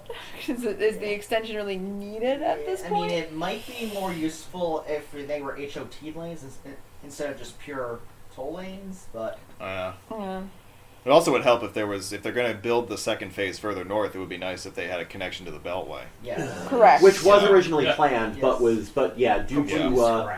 due to the great market crash of '09. The plans to actually make this interchange be more complex and connect to the express lanes were cut from funding, and that you can't really see it in this picture, but there are a couple of little provisions in there where if you look closely, you can see one of the a couple of the vertical supports on those stack ramps start to stick out a little where the ramp was supposed to branch. They did build this interchange with those additional ramps in mind. Yes. That you can fit them in later if you have to. Correct. There's little teeny gross ramps out there. Yeah. I think as part of the construction, they originally actually had some ghost sign gantries that they put up for that, but they took those down. Yeah. That's correct. They did. Yeah. Now, the important point to mention about I-95 through Baltimore City is that it is maintained and under the jurisdiction of the MDTA, as Anthony mentioned before, which, as we said, due to the fact that there are a lot of tunnels and viaducts involved here, that's a lot of real estate that Baltimore City doesn't have to worry about as far as maintenance is concerned. Yes. The Fort McHenry Tunnel is really the centerpiece of this stretch of the freeway. Built in and opened to traffic in 1985. It was, I believe, the last section of I-95 to be completed until the Direct Connect up in Pennsylvania was built to officially complete the highway in 2018. I think did that actually happen after the completion of the section around Philadelphia Airport? Because I know that was also basically one of the. I believe Penn's Landing opened a few months prior. Okay. I believe that's the case. Yeah. But you're right. They were both built in the early. They're very close to each around other the in same time. time. That I know. Yep. But yeah, to answer Josh's question from earlier, yes, what was traditionally considered the JFK Highway actually goes from Moravia Road northward, and then the Baltimore Washington Expressway is south of that. But yes, because of the way that MDTA maintains it. Moravia Road, which is actually a southbound exit off of 895 before the tunnel. Correct. Enjoy it while you can. Yeah. Yep. So, but yes, because of the way that MBTA, maintains, the section through Baltimore City, it's assigned as the JFK Expressway. So. The Fort McHenry Tunnel is an interesting engineering achievement. It's 4 parallel bores. Each bore has 2 lanes for traffic, so you have 4 lanes per direction, split into 2 different tunnels per direction. It was, I believe, the longest immersed tunnel built on a curve yes, in the world when it was completed. that is correct. It may still be that to this day. I don't know if some other tunnel in China or whatever is longer than that, but it was a huge engineering achievement, and it was a big deal when it was completed. And as I said, it was one of the last gaps in I-95 to be filled when it opened to traffic. Yes, and it's curved the way it is to go around Fort McHenry. Yeah. Yeah, because the original idea was to build a bridge over the fort. Yeah. As part of the early iteration of the Baltimore Expressway plan. Yeah, that was. Long story short, people flipped out about that idea. that was part of the 3A plan in 1968. So that was actually one of the later plans. Yeah. The bridge kind of stuck around until later. Well, no. So originally in the earlier plans, 95 was not going to go that far south. Mm-hmm. It was supposed to go further north, and later that became the I-83 alignment through like Fells Point and Canton. Oh yeah. Right. So it wasn't until 3A in 1968 when the idea was, we're gonna plop it further south through Fort McHenry. Yeah, man. And something else about the Fort McHenry Tunnel. Some sources list it as the lowest point on the interstate highway system. But that is not actually, in fact, true. But it is not true. Right. Oh. Sources listed as such, but it is not. Yeah, it goes lower in California. doesn't No. No. No? So the lowest point is actually right. Is in the middle of what's officially known as the Hugh Carey Tunnel, called by most New Yorkers as the Brooklyn Battery Tunnel, which it is. The middle of that tunnel is lower. The reason you don't see this cited very often is because the technical details of how exactly deep that tunnel goes are not very readily out there and published the way they are for a lot of other tunnels. The reason we know this, incidentally, it comes from a little bit of an accidental public release of this information with a graphic that was put out by the Army Corps of Engineers immediately after Hurricane Sandy. And this was a graphic where they were talking about their efforts to pump the floodwater out of the tunnel.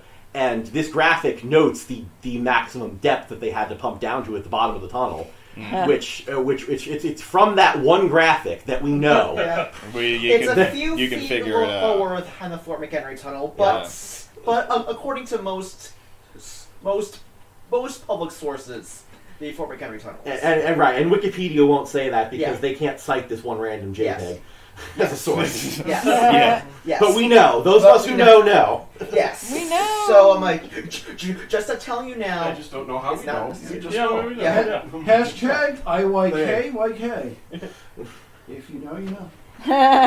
This is why you watch his streams. Did you just skip some slides? 83 north of the Beltway. It's there. Whatever. Go back!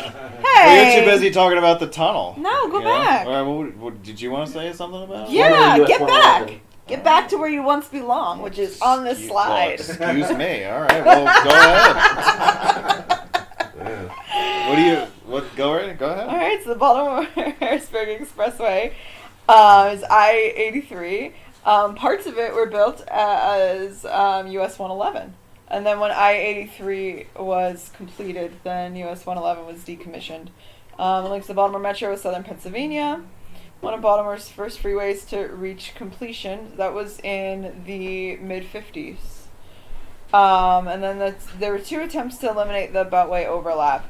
I unfortunately don't know as many details. This is more of a husband question. But yes, there was an attempt to kind of to continue the JFX north and connect into the Baltimore-Harrisburg Expressway. So there were, the 2 ideas were, one was, as Laura mentioned, to extend the JFX northward and then tie back into existing 83 around Timonium. The other one was to extend the BHE south and westward to tie into the JFX south of the Beltway. Neither of those proposals really got all that far, and frankly, they're not really necessary anyway, because as we alluded to before, the 695-83 overlap really functions as 2 parallel highways, because you have the individual lanes from these highways coming together and not really merging with each other, and then they quickly go off on their own direction again after a short distance. So the lane capacities there work to the point where it's not really an issue as far as weaving and all that other stuff. As someone who used to commute through there, no. The only time I've ever seen it be an issue is if there's an accident. So Which that'll make anything an issue. Sure, So. exactly. This was built as US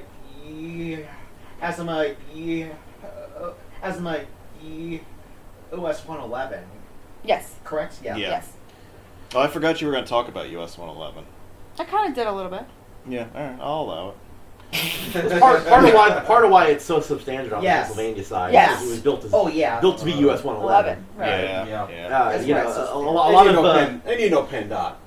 Well, Yeah. right. It's the thing is when you have those very narrow substandard interstates in Pennsylvania, often they were built Yeah, to be. they're almost all Yeah. all Previously, pre-interstates. Yeah. They never had interstate in mind when they built it. Yes. Yeah. And have no plans to change that. Well, they slowly are. I just don't have any money. So the Jones Falls Expressway takes its name from a waterfall that is in fact underneath it. Yes, and a lot of it is actually now underground. Did they basically redirect the flow into a culvert or Yes. something Yes. Nice. when So they it's built like- the highway? Yeah. No, well, a lot of it predates the highway. Oh. As far it was built in a culvert for the railroads. Okay. So it's like naming a subdivision Deer Meadow or something, where you leveled the Right. meadow and Yeah. houses. There ain't no deer. All the deer. Yeah, okay. Thank you, Lodge.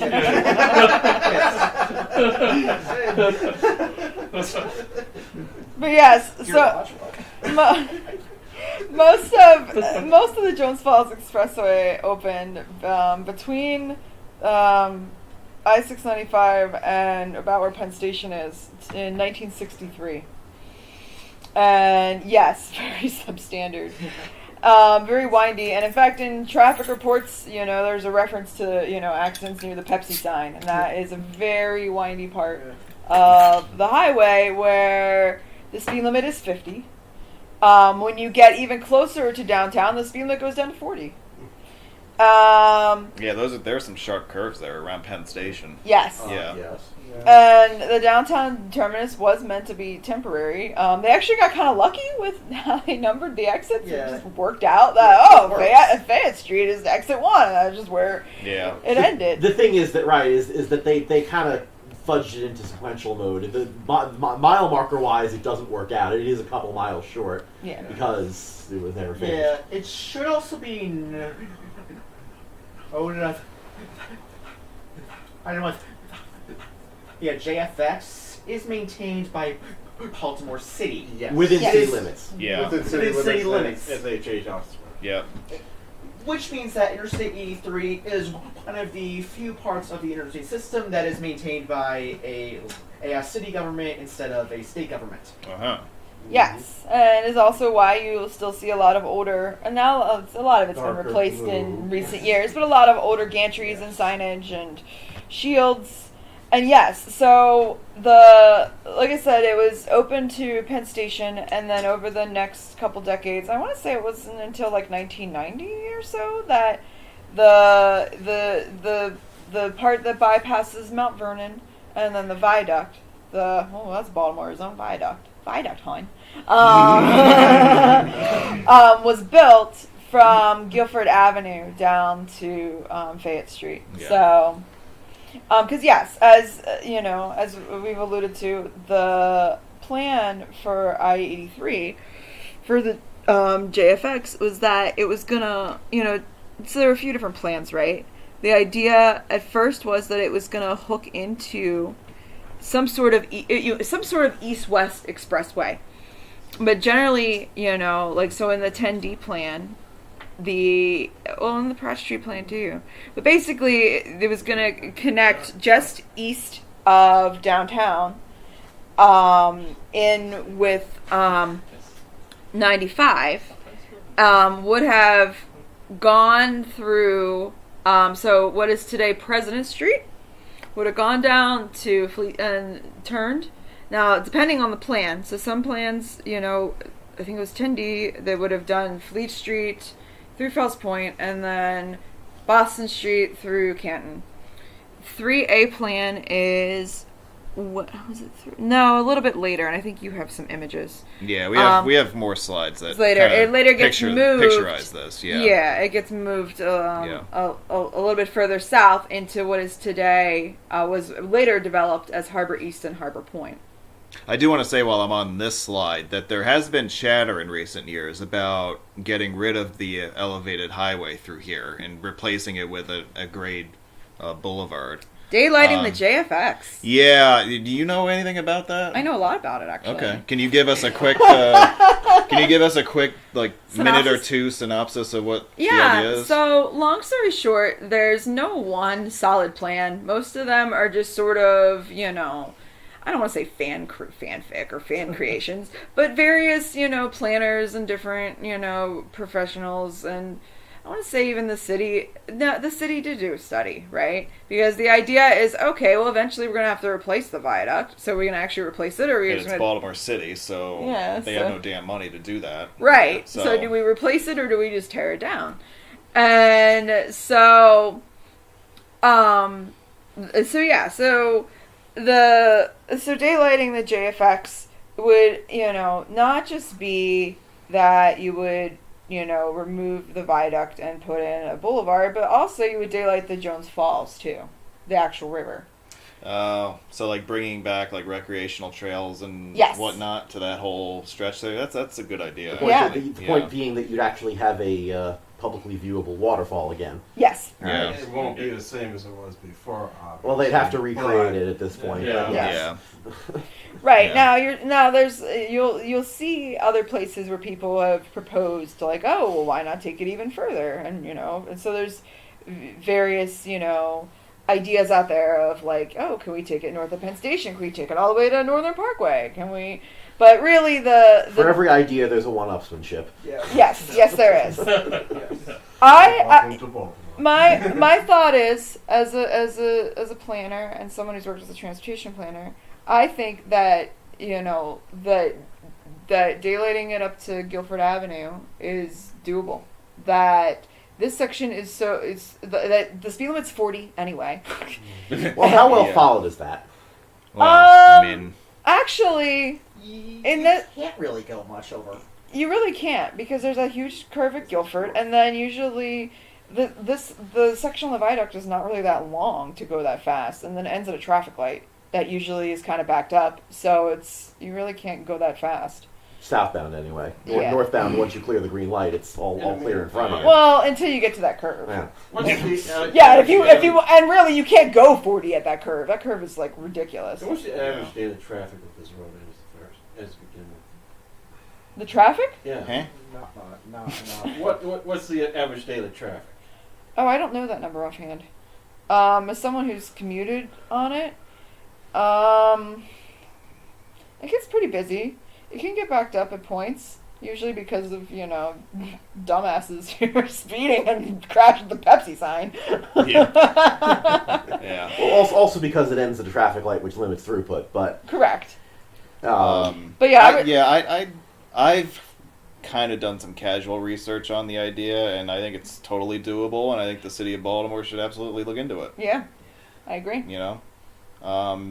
Because at the end of the day, you're eliminating a very costly section of highway to maintain that the city just doesn't have the budget for.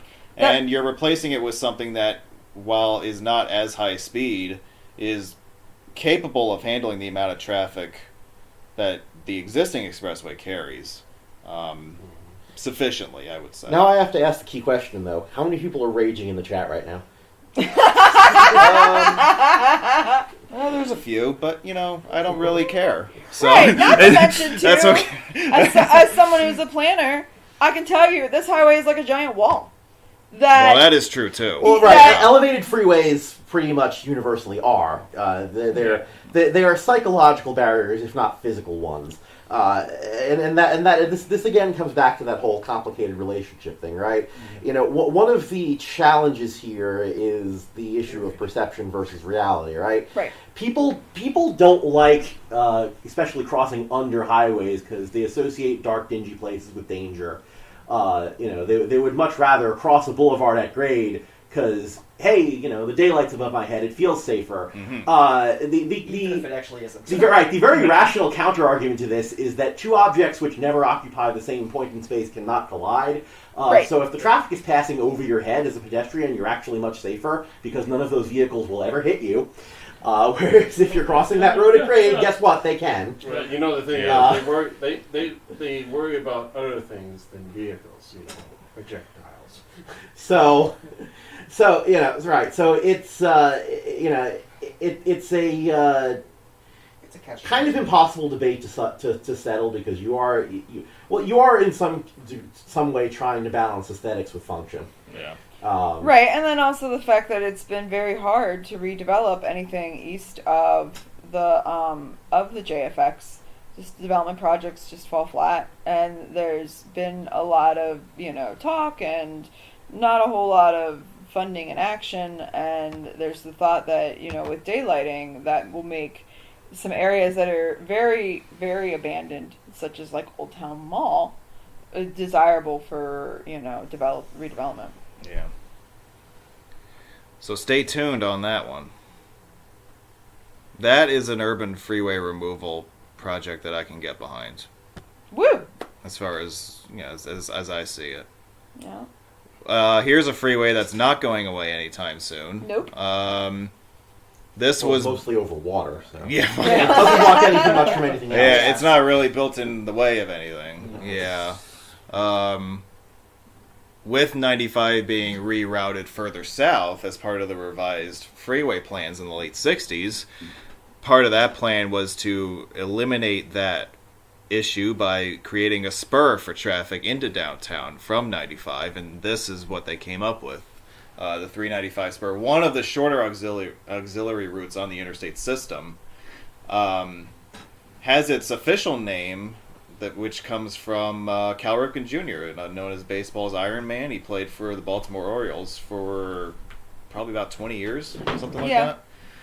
He is known as the Iron Man, for he holds the record for the longest consecutive games played streak at 2,632 games over, I think, 16 or 17 years.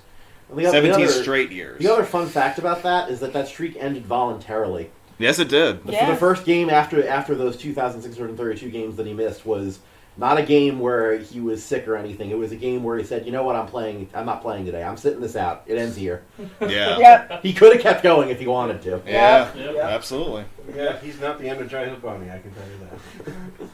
This road acts as a major distributor for traffic coming into downtown from 95, and it splits into an eastern and a western Y right around the ballparks. The eastern Y is the signed I-395 section that takes you more or less to the Inner Harbor. The western Y swings you further out to the western edge of downtown, past the stadiums, to the MLK Boulevard Arterial, which was, again, developed in the wake of the 1968 expressway plan. Right. It's a sort of western bypass of downtown at grade, designed to connect, this with what was to be I-170. So it's kind of, And if I remember correctly, that ramp to MLK Boulevard is officially Interstate 395A, right? Oh. That's a good question. That is a good question. I have no idea. Well, right. We should be making a list of questions for husband. No, it is. Pull him up at the It's end on and be the like, system as something. Right. Well, it's not a ramp. It's according to SHA, it's officially on the system, not a ramp. I don't know that the Federal Highway Administration necessarily agrees, but SHA would say so. Yes. Now, 395, is that also part of MDTA jurisdiction? Yep. It is. Okay. Yep. Even though there's no toll associated with it. yep. Well, again, it's all funded by the tolls collected elsewhere. Right. Basically, every freeway in a Baltimore city except for I-70, ID3, and a former I-170 is MBTA. Yeah. Yeah. So a fun fact that a lot of people don't realize is, I-395, correct, was kind of built as the solution, right? In the 3A plan in 1968, right? Like, okay, we move, 95 further south, and therefore we need the spur to come in. The previous plan, Ken D also had a spur. And what's very interesting is that spur ended up being built. And that is Light Street. Just west of the Inner Harbor. It is a humongous highway.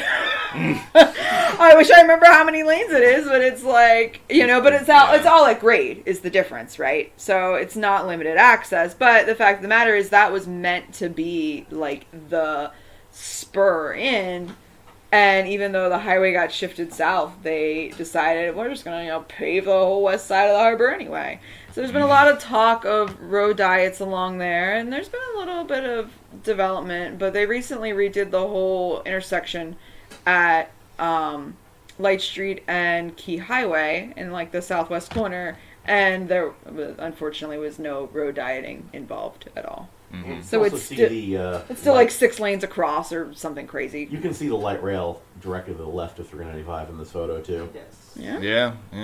What was to have been the north-south subway line, and may have been above grade at here, even if it was built as a subway line anyway. Except it probably would have dumped underground right near the stadium rather than continuing at grade through downtown. Right. Yep. Because most of that south of downtown was built along an old railroad right-of-way anyway, so there wasn't the need to tunnel anything. Not really. Oh, don't get me started on that, because I will tell you how slow the light rail is at grade through downtown.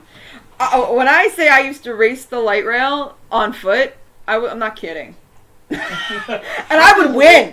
Anything Having lived in a city with that great light rail, oh yeah, and it's gotten even worse since some extra traffic. And when I say I would race it, that was with power walking. Like, that's not me. Like, I run now. I would win, like, definitely. Oh yeah. The key is that it's assumed that not too many people are riding it through downtown. Everyone's getting on or off there, which it's still an unfortunate capitulation. That right, if they had built an actual subway line and built it underground, it would have been faster and would have been better. But tunneling is very expensive in the United States these days, so they give up and build light rail instead. Yeah. And putting surface street light rail, you're at the mercy of the cars.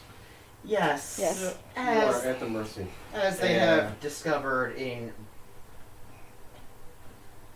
Buffalo. I mean, even if you close the street to vehicular traffic, you still run into trouble at every cross street. Oh well, yeah. Right. Because you still got traffic control to deal with. Right, and they don't let the trains preempt the signals, so. And they don't let that trains crash through cars while stopping the tracks either. No. Even as much as they should. because you know how people drive. Yep. Yeah, you may see signs out there saying "Do not stop on tracks." Good advice in general. Don't do that. A light rail train may be able to stop for you, and you'll just get in its way. If you're on actual heavy rail tracks, that is not going to end well for you. That will be your end. Yes. Do we want to do a quick voice break, or do we want to keep going with bridges? What do you want to do? Oh, I wish Rainey was here, I like because then bridges. she would say bridge. I like bridges. Let's keep going. Let's power through this. All right. Let's power through these bridges that I have on the screen here. Let's talk quickly about the Susquehanna River, and also Baltimore City and Chesapeake Bay. I've got some stuff highlighted here that we should talk about real We'll have quick. to do some separate episodes on these. Excuse you? What? Oh yeah. Conolingo Dam, the southernmost free crossing in both directions of the Susquehanna. Also, as you can see here, a hydroelectric power station. Impounds a lake that has some significant sediment problems, as impounded lakes often tend to. The Army Corps wants to dredge it out. Some environmentalists want the dam removed. Your classic stereotypical battle that happens in these cases. Yeah. Shocking. Very shocking. Positively shocking. Nonetheless, I will point out that this dam has been generating green carbon-free electricity since it's been built probably over 100 years ago now. 1928.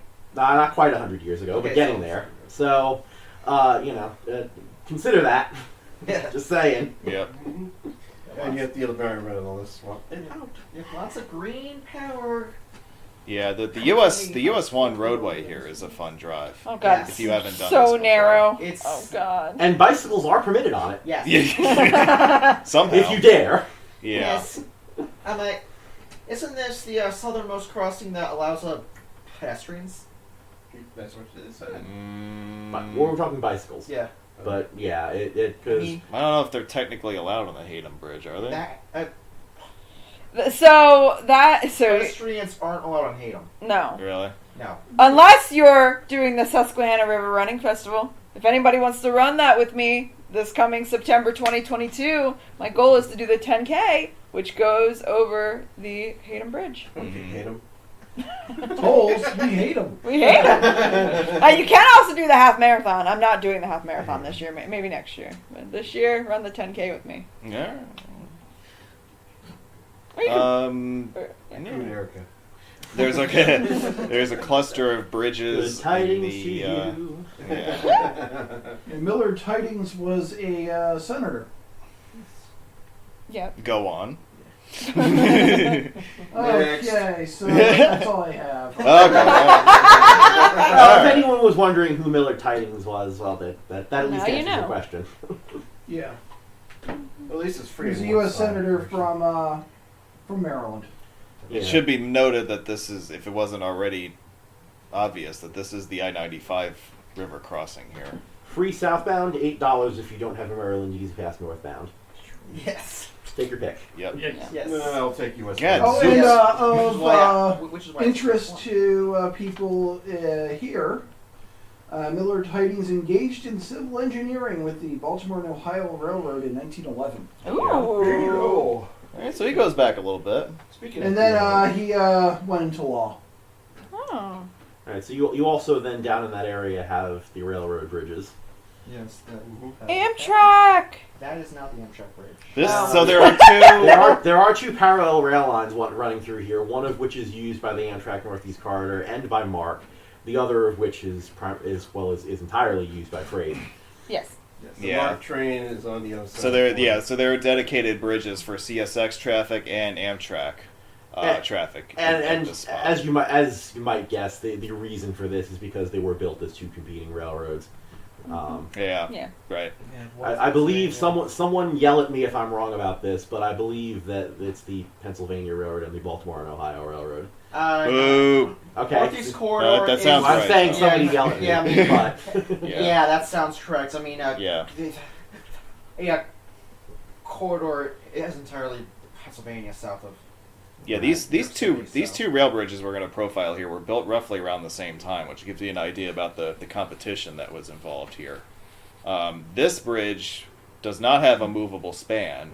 It's a much higher level bridge than the one further downstream. It's got two main truss spans for each branch of the river here. But it does not have any like movable swing spans, unlike the one that we're going to talk about in a second here. The Hayden Bridge carries U.S. Route 40, was built around 1940, roughly. It is the southernmost automobile crossing of the Susquehanna River. Just like 95 carries free northbound, free southbound, and $8 non-easy pass. But, however, If you have a Maryland Easy Pass in the Hayden Bridge plan, it is a crap ton cheaper. if you use it a lot. If you use it a What- lot. which as a Hartford County resident, I Yeah. do. Thank you very There much. you go. Right. Yeah, some. Don't you Twen- just hate them? $20 a year to cross this bridge as much as you want. Yes. Good lord, is like the deal of the century. There you go. That's great. Yes. Yes. Yes, we Yes. know that you and Tantillo make Tantillo good has use it, of that yeah. plan. Yeah. Yes. Tangibly. In fact, it's got to be a special reason for me to use the tidings. Yeah. Usually, Otherwise, you would just use this. This, exactly. Right. Well, yeah, it's a lot cheaper Absolutely. for you if you have the plan. yeah. Right. So basically, as long as I'm not running like super late somewhere, Let the tourists do because it is like a Yeah. it's a good 10-minute detour, but most Yeah. of the time it's worth it. And as you can see, with Amtrak on it. Yep, this is the Amtrak bridge. The other thing worth noting President here, Biden has been on this bridge many times. many times. More or less every Right. week. Daily then. from Delaware. Basically every. Yes. Yeah, but twice a day, basically. The other thing you will Necessary. notice, if you look directly to the south of it, you can see the disused supports of what used to be another bridge Yes. that connects Havertras over to Perryville. Havre de Grace. Havre de Grace. Okay. Havre de Grace. Excuse me. Right, and that was the bridge that carried US 40 before the Hayden Bridge was built. This one here, I thought this was a rail bridge. Now that was a roadway bridge. Yes. Really, I thought that was That was I thought US that 40 was- before Hayden. Oh. Yep. That's also why you on both sides have sections of Maryland 7 Yep. that kind of dead end at the river. Maryland Every piece of Maryland 7, there are several, is a former alignment of US 40. Just like every segment of a Maryland 144 is an old segment of US 40. Yep. Mm. Here's a You quick. can really see the old sports here. Yeah. Here's a quick summary picture of the bridges we just profiled. You can see the 4 in the cluster in this shot. And Hayden Bridge goes over Garrett Island. Yeah, I forgot the name of that island, but thank you for bringing You're that up. welcome. Yeah. And there's hope of being able to turn that into a park with public access. Yeah. You can technically illegally access it now. Okay. I have never been there. With your own boat, or With your own boat, yeah. Yeah, you have to take a boat there. There's not really any way. There's nowhere to get there off the down. bridge. Yeah. Or swim. Not safe. I would not want to swim in the Susquehanna. Baltimore's favorite falling apart bridge. Oh yeah. Yes. Yeah. What do we want to say about this one? It is. I think it's technically still movable, right? Yes. Yeah. It's a drawbridge over the Patapsco River. It carries Hanover Street, as its name suggests. Which is Route 2. Yep. Nice little bridge. It's there. What else? Is there anything else you want to say There's about reversible it? lanes on it. Yeah, that is true. Got a grid on it. It's beautiful aesthetically. Yeah. Right, well, drawbridges like this often have open grates on the Of movable course. pieces. Yeah. Of course. Just because because it reduces weight, so That makes sense, it yeah. takes less motor capacity to move it.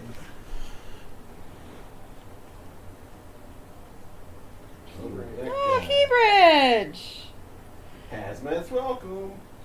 The Key Bridge, which carries, which officially carries State Route 695.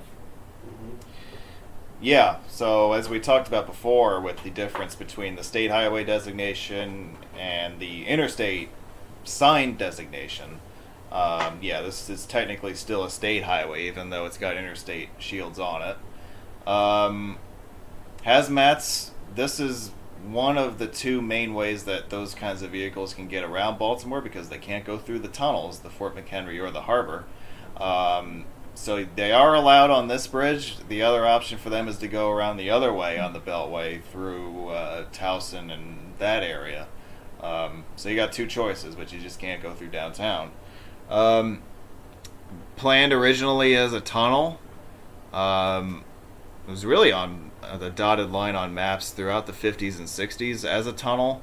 And then at the last moment, they hedged. They decided they did not want to build a 2-lane tunnel because it was, in their mind, prohibitively expensive. So they settled on the construction of a 4-lane bridge in the early 1970s. This bridge took shape and was completed in 1977 and is the bridge that you see today. Right, and as was mentioned in this morning's webinar, part of the original impetus for being a tunnel is that there was an airport near here, which a bridge would have interfered with aircraft operations at. That airport no longer is an airport, so that became not an issue. Also worth noting that when this was planned to be a tunnel, I-95 through downtown was not. It was planned to be elevated through the inner harbor, so that would have been the hazmat route, therefore. Fortunately, once things flipped around, we at least kept one bridge. Yes. So I have the very rare but still findable Key Bridge shield on this slide. Also, I put the 15-star flag up here. That say, is can you see? Important because that is the number of stars that would have been on that spangled banner at the time. Yeah, It's that's also right. the 15 striped flag, though. Yes, it is. Yes. Yes. Well, that was before they realized that having one stripe for every state would quickly get too cumbersome. Yeah. We started getting pinstripes. Yeah. Yep. So yeah, the 15-star flag was the one that would have been flying over Fort McHenry in 1814. Actually, wait a minute, though. No, that's not right. Because you already had Kentucky and Vermont, and Tennessee and Ohio by 1812. Well, No. I mean, that's the No. flag, though, that was flying. No. Whether, But you regardless didn't of- have. They may not have had. Were they an up-to-date. states? It's possible Yeah. they didn't have an up-to-date Yeah, flag. look at the dates these states were admitted to the Union. I They were don't states know. by 1812. I guess they may have had an outdated flag. I mean, They might have been flying the wrong flag. I don't know. Alright. I mean, I Well, don't know. the flag that is, changing yeah. Moving I mean, forward. They were changing the flag out pretty frequently back then, so Yeah. I mean it's Right, there wasn't really a Just not standard yet. quite bothered. And there is a fort on the west side of the Key Bridge. It's called Fort Armistead. It was a coastal defense fort for Baltimore between 1901 and 1920. There's another fort out in the harbor itself, across from Fort Armistead, that's now abandoned. Fort Carroll. Fort Carroll, yeah. What's interesting is there was and husband can tell this story better, but there was a proposal to put slots there because at the time it was thought that they could connect it to Anne Arundel County, that it would be because at the time the slots were legal in certain counties, but not all counties, and so they thought that there was debate whether or not it was in Anne Arundel County and if they could put slots on it. And it turned out nope and nope. Oh well. So Go play with your And coins then somewhere further else. down near where the Patapsco meets the Chesapeake, there is a fort called Fort Smallwood. It's over near Jacobsville. yes, Mm. yeah, very nice park there. I like going to Fort Armistead myself. That's a nice spot. That If is, you want yeah. pictures of the Key Bridge, that's a good spot to hang out. Yeah. Oh, that bridge. Oh, that bridge. Yeah. The Last Bay Bridge! last on our bridge profiling here. The stuff that I want to emphasize here is that this is a dual span bridge. The first bridge, which now carries 50 eastbound, was built in the early 50s. This parallel span was added in the early 70s, and that is the current configuration of the bridge today. And as I think we alluded to way back in the first hour of this program, there has been chatter off and on over the years about a third bay span somewhere, whether it is at this location or elsewhere. But it seems like we've At settled this on location is probably the only one that actually has Yes. happening. No, yeah, Yeah. that's exactly. When they put out the plan with, here's 14 different options, basically it was determined that this was the only option, with Yeah. a third span Right, here. and to do their due diligence, they have to at least, take a look at other options and say, well, why not this, why not this, why not this? But they can fairly quick. yeah. It's easy to come up with the why nots for anywhere else. Yeah. Yeah. Right, and the reason is that anywhere further south means you have to build a longer bridge, and then there's just a lot of opposition further north. So. Right. Well, yeah, and anywhere not here doesn't have the approach roadways readily available. Yes, that's Yeah. true. So Yeah, Bring back Peter, a something to ferry wind on. service, a northern ferry service. very helpful. High-speed ferries, yes. I would be down for that. I'd be down for a Yeah. little ferry. Yeah. Well, not going to get a whole ton of capacity out of that, though. Do a few hundred. Oh, you're right. But, yeah. Yeah. So the eastbound bridge is 2 lanes wide. The westbound bridge has 3 lanes. Theoretically, all 5 lanes of this bridge are reversible in Yes. some form or another. Very often you will see two-way traffic implemented on the westbound bridge, Yep. as one of those lanes will be flipped to serve eastbound traffic. Yes. And that is depending- very fun to drive. Yeah, if you ever so get a in chance. practice, that does move Don't move. eastbound. Yeah. Or That is an interesting You're gonna have experience to to rush drive the usually. westbound bridge during Right. contraflow. Yeah, and After Well, you're to, done, specifically to drive it going eastbound. Yes. Yeah. Yes. Yep. Yes. Which I have done once before, and that is an interesting It's experience. It is. the Yeah. westbound, eastbound, I don't think there's any decision on the horizon as far as a third span is concerned, right? This is one of those things that always comes up and then just gets kicked down the road a decade at a More or time. less, yeah. Yeah. Move in the middle. But the It would construction be of the very original expensive. the construction of the original 2-lane bridge was seen as an engineering marvel in the early 1950s, and that bridge was very quickly overwhelmed with traffic, which led to the construction of the parallel span, which has also been subject to significant traffic increases, especially in the summer months. But the construction of this bridge really opened up the Eastern Shore to business interests from Baltimore and Washington. And that's why we really have, the modern beach communities in southern Delaware and Ocean City, Maryland. A lot of that owes its existence to the construction of the Bay Bridge, which made those areas so much easier to access. Yeah, and you also have to figure here, if you put a third bridge in, there's still the question of, all right, well, what kind of crazy lane configuration do you come up with then? Right, do you basically put a new 3-lane bridge in to be the new eastbound bridge, and then leave the old 2-lane bridge to just be reversible or potentially 2-way, or another potential thing to consider is, all right, well, neither of these bridges have shoulders, so do you build a new proper 3-lane eastbound bridge and then just reduce the north span to only 2 lanes so you can stick shoulders on it, or we'd have to see what they'd come up with. They're certainly not to that level of detail of thinking about it. Oh no! So just to fill you all in, basically in this spring, MBTA received more than 300 pages of comments. During the open comment period, where the majority of the public objected to the third span. Oh, always, right? Yeah, because the people that don't like it are the people that go there to complain about it. Oh, of course, right.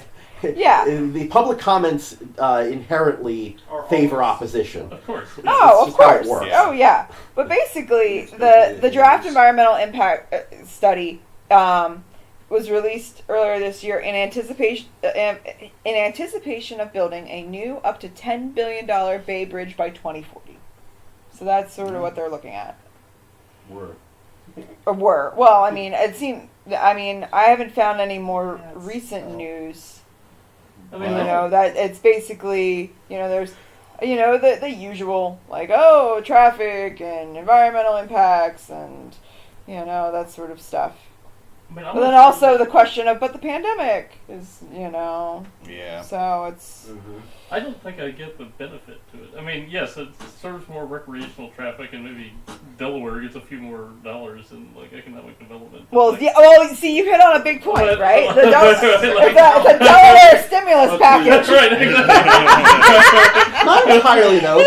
People can still be going to Ocean City. Yeah, I mean, or to the Delaware beaches. It's the same people on the eastern shore of the Chesapeake Bay that don't want all the craziness. Right. Well, that's the irony, right? Is that they're the ones that are complaining. The people east of the bay don't see it as a way for them to get west. They see it as a way for those other people to get east. Yes. Right. Not to mention too that there's so much opposition to development on the eastern shore that it's clearly obvious where the state line is.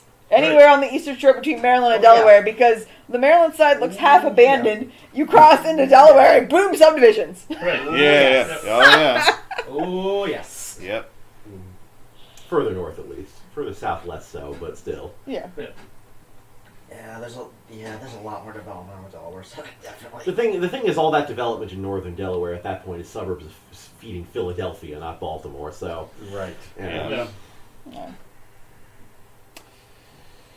I'm going to take a quick voice break for 5 minutes. Sounds good. Before we get into the last segment of today's presentation. So, 5-minute break, guys. 5 minutes. We'll be back. We got some more unfinished business here to discuss. And we'll do it right after this. That's right. Unbuilt business. Unfinished business. I'm excited to talk about that. 5-minute cat nap, everybody. Yep. I'm going to go check on husband and Rainey. Did they go fall asleep? I don't know. Over here to find out.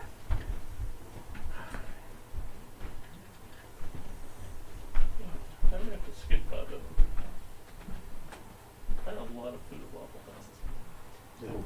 Actually, did you go all the way? All the way? I did. I got 2 waffles. I got double hash browns and bacon. I got... You don't know what all the way is. You have everything on your hash browns. I got onions. Scattered. And everything. Yeah, I didn't do cheese. I probably should have. Smothered. Yeah. I might do Waffle House tomorrow morning. I just don't know that I don't normally eat big breakfast. I don't know that I can pull that off 2 days. I haven't done Waffle House shit since February 2020. And now you got me thinking 2020. now you got me thinking I want to get a cheesesteak. I want to. If Yeah. I can go to get Leo's. yeah. Go to yeah. Leo's. I don't know that I can get to Leo's. I've had Leo's before. I want to be past Leo's totally, but there's Yeah, I hit a that place down called yesterday. Joe's on the north side that looks accessible that I should hit right around the time it opens. Yeah, I hit Leo's right on arrival. Yeah. And then, 'cause I want to get home at a reasonable hour. Yeah, I mean, I've been out for, at this Yeah. point, over 2 weeks. I just want to get... Yeah, I need Time to go home. As much as I love traveling, it's getting Oh, to the yeah. point where I want to see my house again. Yeah, well, you've been gone for like a week, haven't you? I've been gone since the 18th. Yeah. Of December? Yeah. Oh, jeez. I didn't realize you were gone that long. Where did you go? What's the furthest point from your home that you got? I mean, I spent... Oh, you went to Buffalo. That's 10, right. 10 days in Buffalo. That's right. I forgot about that part. Yeah. Shuffling off the buffalo.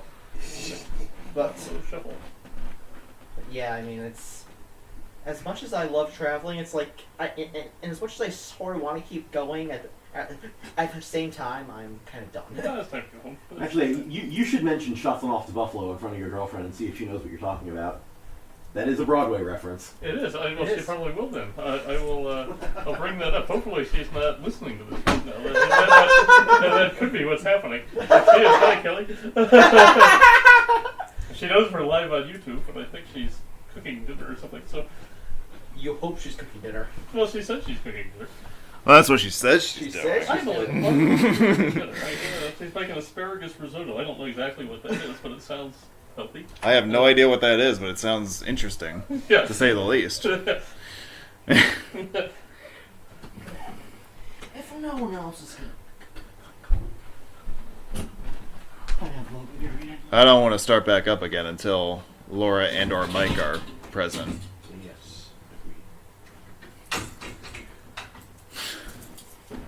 Because the mic's hot right now, right? It never goes cold when we're live. Okay. So watch what you say, young man. Well, I Are we on Vox? Yeah.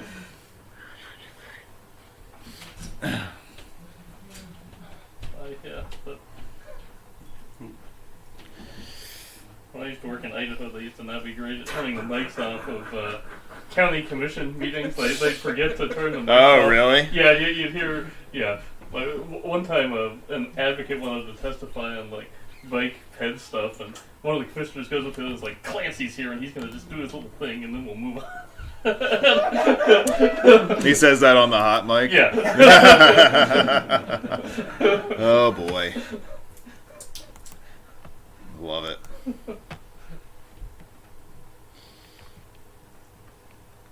Oh, hey!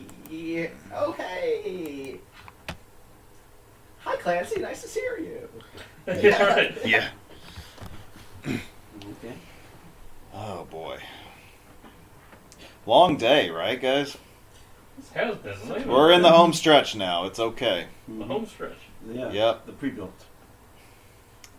So, You think it's been long? I've been on the road since 8 o'clock. well, that's true. I spent the night here last night. I did not spend it in... Where did you start the day? North Carolina? I started in a Kill Devil Hills, North Carolina. Yeah. So, alright, so, well, maybe the only person who's had a longer day than me is this guy, then. And you had a couple long days before that. Yeah, I mean, honestly, it's been a weird week. I'll just say that to our viewers. Hey, you know, it hasn't been boring. There's not been a boring week. So in that sense, it's okay. I've seen but- a lot of cool things. Yeah, Hey. yeah. You were off. You were off all last week. Is that the deal, or Off. Okay. I mean, this week I'm off, okay? but I have to get toilet paper for the downstairs bathroom. Okay. Yeah. All right. last week I was off. Yeah. We officially. Yeah, it's. Nice. Cycles use footway. Pedestrians use cycleway. Yeah, what happened there?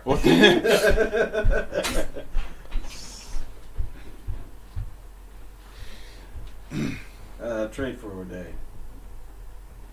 Is Ohio State really losing? This is bananas. They're only down 1 touchdown right now, but they're losing the Rose Bowl. They're losing. Get Oh. Zooks. 38-31 with 11 minutes left.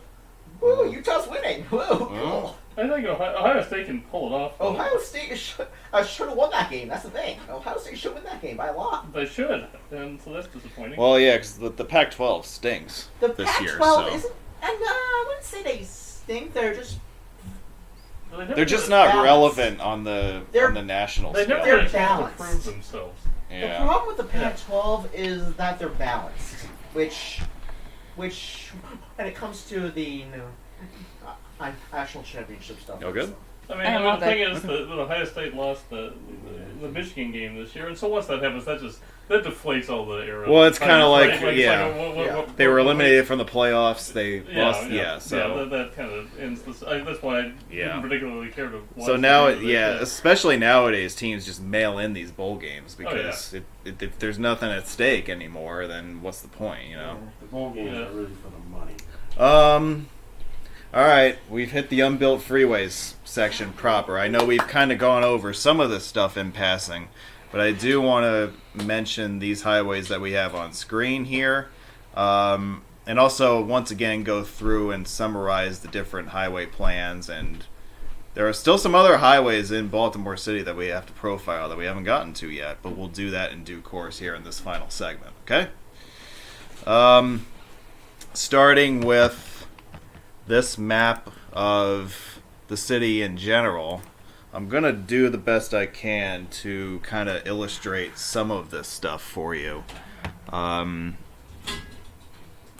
Let's see if I can do this without making too much of a mess here. You know what? This is not going to work, because I'm a terrible artiste when it comes to this stuff. But yeah, you see the system that we have today. I'm attempting to draw 70 and 170 on the screen here, and then there's also other stuff too, like out here, like that section of 702 out that's a there. pretty successful attempt, actually. Yeah, Yeah. pretty good. And then kind of windlass going off in this direction like that. Yeah.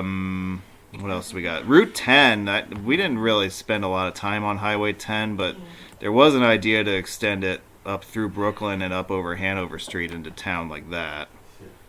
I don't think that was a very long-lived idea. It was an idea that was on the books for a short period of time. 83 going. And then 83 is where it ends here, kicking it back east this way to tie in with 95 there. That's really the summary of the major stuff that wasn't built. Oh, don't forget 29 over here. Yeah, I mean, you could have 29 kind of going off, 29 went up. 795 went. which Yeah. I 95's off the screen already. think would have gone in like that, Yeah. Yeah. more or less. More or less, yeah. Yeah. Not all the way in, though. It would only have gone, basically like Yeah. that. Like that, yeah. Yeah. It was not intended to go downtown. Yeah. I don't know, what else? Do you think I hit all the major stuff with that?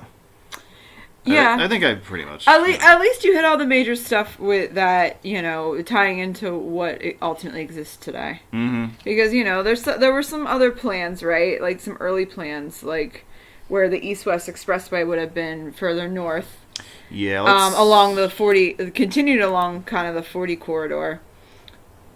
Let me go. Yeah, so let's go Here we through. go back to yeah, that picture Yeah, here. so let's go back to this. So, I'm gonna get rid of this. Okay. So yeah, what we're looking at here is the 1960 plan, and you can kind of see the legend at the bottom of your screen. So really, you have an east-west expressway, and you have a.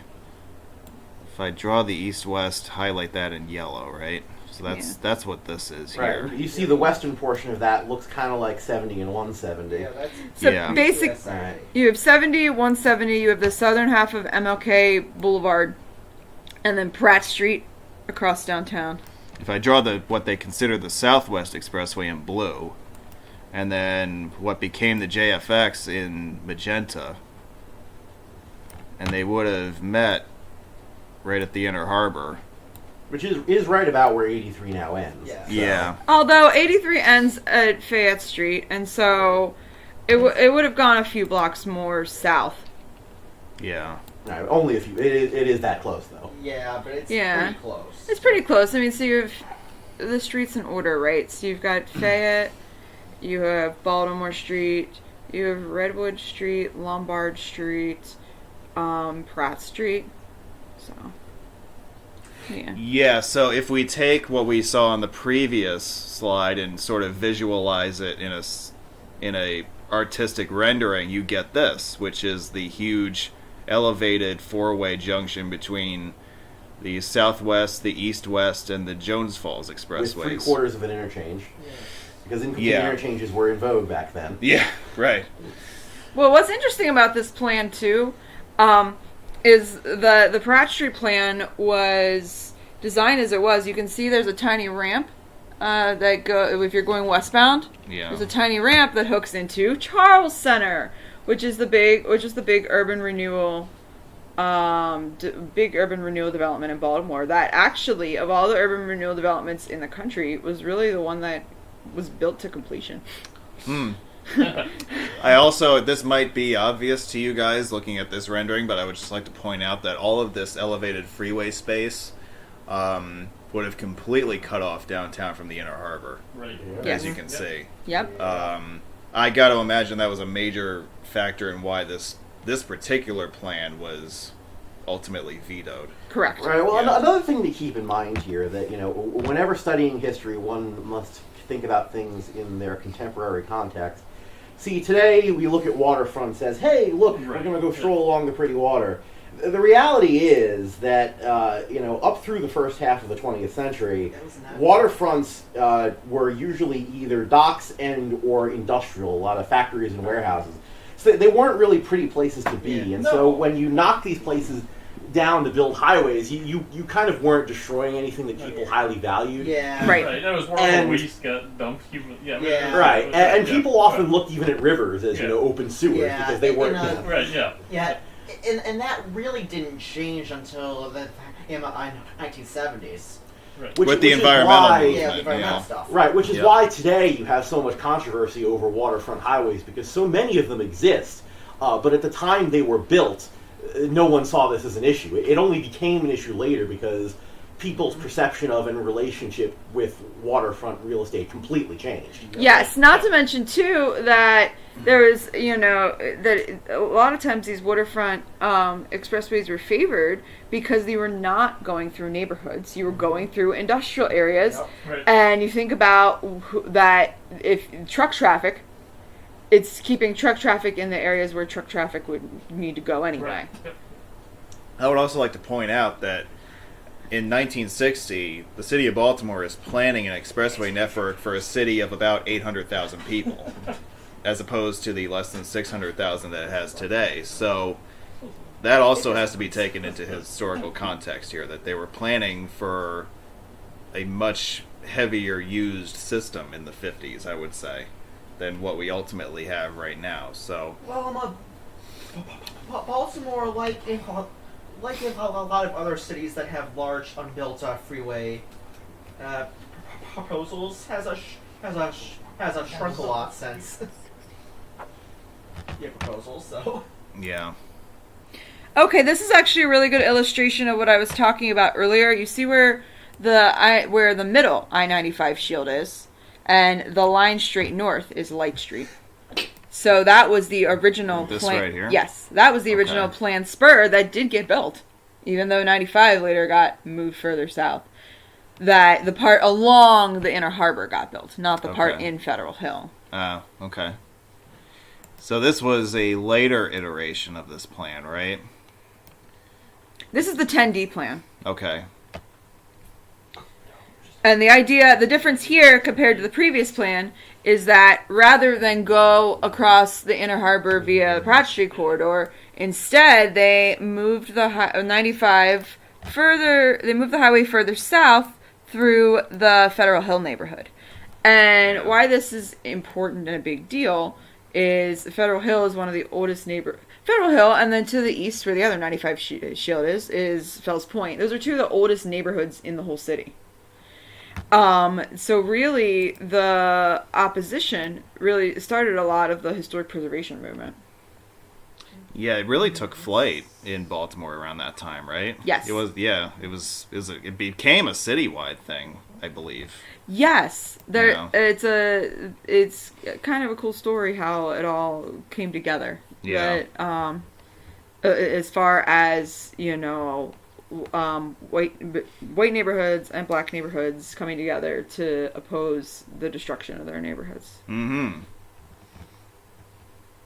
Which actually I might as well talk about that here since it kind of happens in between the last slide and Go this ahead. slide. Yeah. Let me just pull up my notes a second here. So the 10D plan, what we just saw, would only cause the loss of 4,800 homes. Only 4,800. Only 4,800. That was the improved version. That was Yeah. only. But it would create a feature as prominent as the Golden Gate Bridge. So And by the way, that's in quotes. it's incredible. Yeah.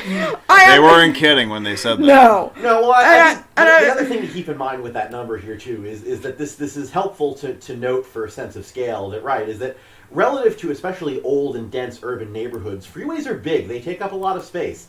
You look at maps, you'll notice that they span the width of entire city blocks. So, when you had small, even row houses, the number of dwelling units that building that freeway through there will demolish builds up quickly. And particularly in neighborhoods like Federal Hill and Fells Point, where you have smaller, and you have more dense alley streets with alley homes. So those parts of the cities were built a lot denser.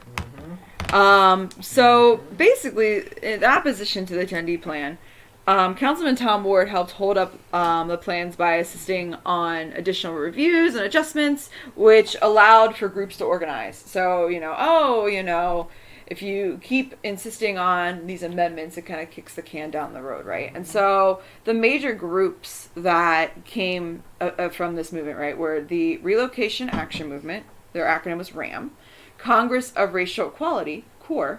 You can see that the acronyms they fit the words around to make it really catchy to stick out, right? Yeah. Of course. And you have the Society for Preservation of Federal Hill, Montgomery Street, and Fells Point, which again these are for historic preservation. Southeast Council Against the Road. And then you also had city planners who started feeding information about the proposals to the public in order to get plans modified and overturned. So, by day, the city planners were, holding up these plans, but by night they were, feeding the groups like, this is, ways to try and help stop these highways. Right, and it's worth noting, before you start to think of these people as being double agents of sorts, realize that government employees are allowed their own personal opinions outside of work. Yes. So there's nothing shady about this. Correct. I do want to point that out. That yes, I'm making it sound shady, but it really was not. It's funny because it's someone like me. So the reason why I know so much about Baltimore highways that were unbuilt is because it's sort of what drew me from not just being a road geek, but into the urban planning field. Is that I was just sort of amazed at wow, that the way that planners help these communities to keep the highways from destroying them. And so the main player that everyone thinks of that's famous in Baltimore for being part of this is the late Senator Barbara Mikulski, who was the longest running female senator in the United States. And she got her start with with these preservation groups in the Southeast. On the West Side, little known, but discussed very thoroughly in Earl Swift's book, The Big Roads, was in the Rosemont neighborhood. The community association president, African American Joe Wiles, who worked at Aberdeen Proving Ground, but he really led the movement. And we're talking about insisting on these additional reviews and adjustments. Rosemont was an African American middle class neighborhood, and right next to a cemetery So here we go with the like, why can't you move the road? Like, okay, like, you're gonna put it through this successful neighborhood when there's some land that maybe you could do something with. Yeah. That reminds me of another one, like Milwaukee. Yeah. Milwaukee was another ground zero for that kind of thing. Yeah. Yeah, and right now it still is because of the I-94 being substandard through that area by the stadium where there's cemetery on both sides. Is that why they can't really do anything with that right. area? Yeah. Because there's just no room on the outsides to do anything? Yep. Yeah. And we can get to that in another podcast. Yeah, it's a grave problem, though. Yeah. So, but Nice. I hope I'm not running this too long. I just know a lot about this stuff, right? No, so where we go from 10D to 3A. So everything that we talked about on the last couple of slides was 10D stuff. Right, and then The 10D plan from 1960, roughly. Yes. So then the 3A plan comes about in the late 60s, and that's what we're looking at on the screen right here. We're looking at a modified version of 3A. Okay. Actually. So 3A plan was And before, I don't mean to cut you off, but what I have highlighted on the screen here, in yellow you have 70 and 170, that little spur into town. In blue you have what became 95, and in red is 83, plus the continuation through Fells Point to East Baltimore. That was on this map, but we'll see a clearer version of this map on the next slide. But the 83 extension on this map is listed as quote-unquote understudy. It is also worth noting that today on I-95 by the Caton Avenue exit, there are stub ramps that were built there with the idea that I-70 would tie in, as this little yellow line shows. Well, so okay. That was currently in mind when that part of 95 was built. That's correct. So so Anthony's talking about down here, right there. Yep. And then also there were stubs built over here for 83 also. So actually, I don't know how convinced they were that 83 was ever going to make it out here, but they did plan on someday tying it in there in case the plan came to fruition. So, speaking of 83, so what 3A, when that was released in 1968, how it was originally released versus what was modified on this map is with I-83. Ultimately, they moved it south, as you can see. So instead of going through, the heart of Fells Point via Fleet Street, it now goes through what is now Harbor East and the Harbor Point neighborhoods, which at the time were industrial, with the idea that there would be a tunnel built. Yeah, if we go to the next slide, you can kind of see this a little better. Yeah. Right. So let me just draw this real quick. Yeah, let me just do that. Okay, so the original alignment for the 83 extension was something more like this. I would say, right? Not quite. It goes down here. Oh, it did. All right, let me do this again. Yeah. Give me a mulligan, will you? So it was kind of like that? Yes. Roughly? Yeah. So this was the original alignment, and then what you see here, it was moved essentially offshore, quote-unquote, in a tunnel. Right. To avoid bulldozing Fells Point in East Baltimore. Right, but the cost was just so prohibitively expensive that it eventually got shelved. I think the study that I saw indicated that in 1980s dollars, that tunnel would have been over $1 billion. Yep. So it was like, there's no way in hell that we're going to do this. When, by the way, at this time in the early 80s, 95 was still not built. So they were prioritizing 95 at the time. Yeah. Not to mention this, so 3A originally was going to cut through Fort McHenry and build a bridge there. Yeah, so then that goes back to what we were saying before about the tunnel's alignment. You see how it's got the curve in it through here. And the reason for that is because the original alignment of 95 was more of a straight shot across the harbor, and Fort McHenry is right. That little right star-shaped thing there. That's Fort McHenry. Yeah. Yep. So the bridge would have been built literally over the fort. Yep. Not unprecedented, because in San Francisco, the Golden Gate Bridge is built over Fort Point. Yeah. Yeah. Is there an echo in here? Thank you. But yeah, I mean, it's not unprecedented, Well, yeah, but you know, people and really... the Verrazano Bridge in New York is right over Fort Hamilton, and right. But Yeah. those forts don't have the same historical significance that this one does. Right, yeah. Yeah. Fort McHenry is one of those American hallowed ground Right. locations, yeah. But yeah, so my thesis basically is that if a highway was pretty much shovel ready when the Federal Aid Highway Act came into being in 1956, it more or less got built in Baltimore. But anything that got pushed out and delayed wasn't built because, you know, later on down the line, you not only had money issues, but you had new historic preservation regulations and laws and new environmental regulations and laws. And that pretty much killed much of the political will to continue on. The turning point in Baltimore, as far as, you know, community organizing, was at the August 1969 Rosemont hearings, where all the community organizations from white and black neighborhoods united forces to keep the remaining highways from being built. And I have a quote here about how they were shouted out of Rosemont, priced out of Fells Point, and litigated to a standstill in Leakin Park. I mean, it also appears that Baltimore's population really started to decline right as. Yes. So yeah, it's hard to justify. Yes. Well, that's where your Really money balance problems in the- also Yeah, kind of come right, in, right. yeah. But even just like the need for infrastructure, right, Yeah. minimizes if you're. Yeah, I would Yeah. like to say that the difference between the 10D and the 3A plans, as far as what was originally proposed and what ultimately got built, can kind of be illustrated in the dotted lines here. More or less, yeah. You can see how far south 95 was shifted in Yes. the 3A plan, as opposed to the original 10D plan, which we saw in the last couple of slides.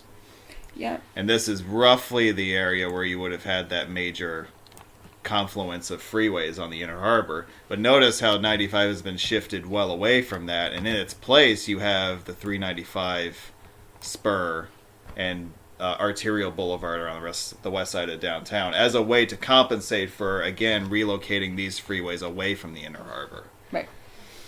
Right. Yeah, I would just take out that leftmost dotted line I think it would have kind of gone... because it would have gone north and tied into the Franklin-Mulberry corridor. Oh, that's what you're... Okay, yeah, right. Which, by the way, is actually...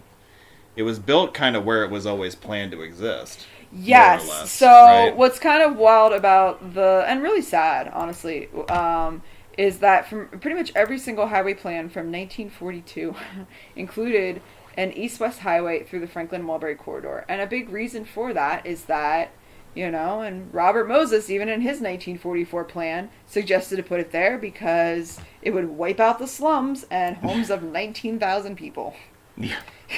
Right. Yeah. Well, and this was the typical thinking in that era is that if you found an excuse to demolish impoverished neighborhoods, that it would improve the whole city. Yes. And you know, before everyone kind of figured out that demolishing the homes of the poor people doesn't make them go away and doesn't therefore actually solve any problems. Well, it also gets more nefarious than that.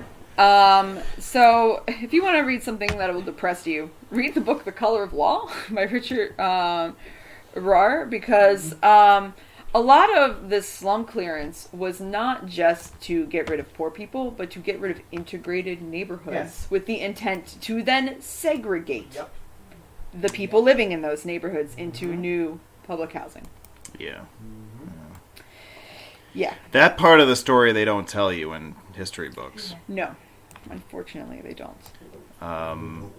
So I'm looking at what are satellite maps with the proposed highways superimposed on them as far as the rights-of-way are concerned. So if we kind of split this in half, right? Just draw a line right down the middle here, right? So the map on the left shows you the 95 alignment. This is during the Fort McHenry Bridge phase. Notice how it goes straight across like that. Yeah.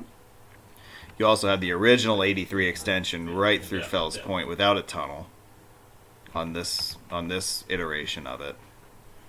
And then you have on the map on the right, you have the alignment of I-70 through West Baltimore and then the spur along Franklin-Mulberry. Yeah, you mentally swap the position of these two images. The right one is actually to the west. Yeah, I probably should have done it that way instead, but yeah. I think you get the idea, right? Yeah.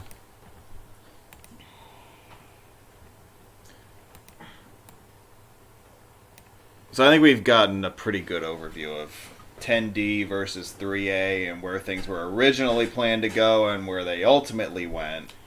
I mean, we could talk a little more about I-70 and 170, but I think we're going to talk about that in a little Well, we got slides for that coming up. All so right. Don't worry about But that. for now, a freeway that had the winds knocked out of it. If you've traveled the Beltway in a full circle, you probably know that the exit numbers there are sequential. There's one exit number, I believe, that's missing out of the entire sequence, though, and that is there's no exit 37.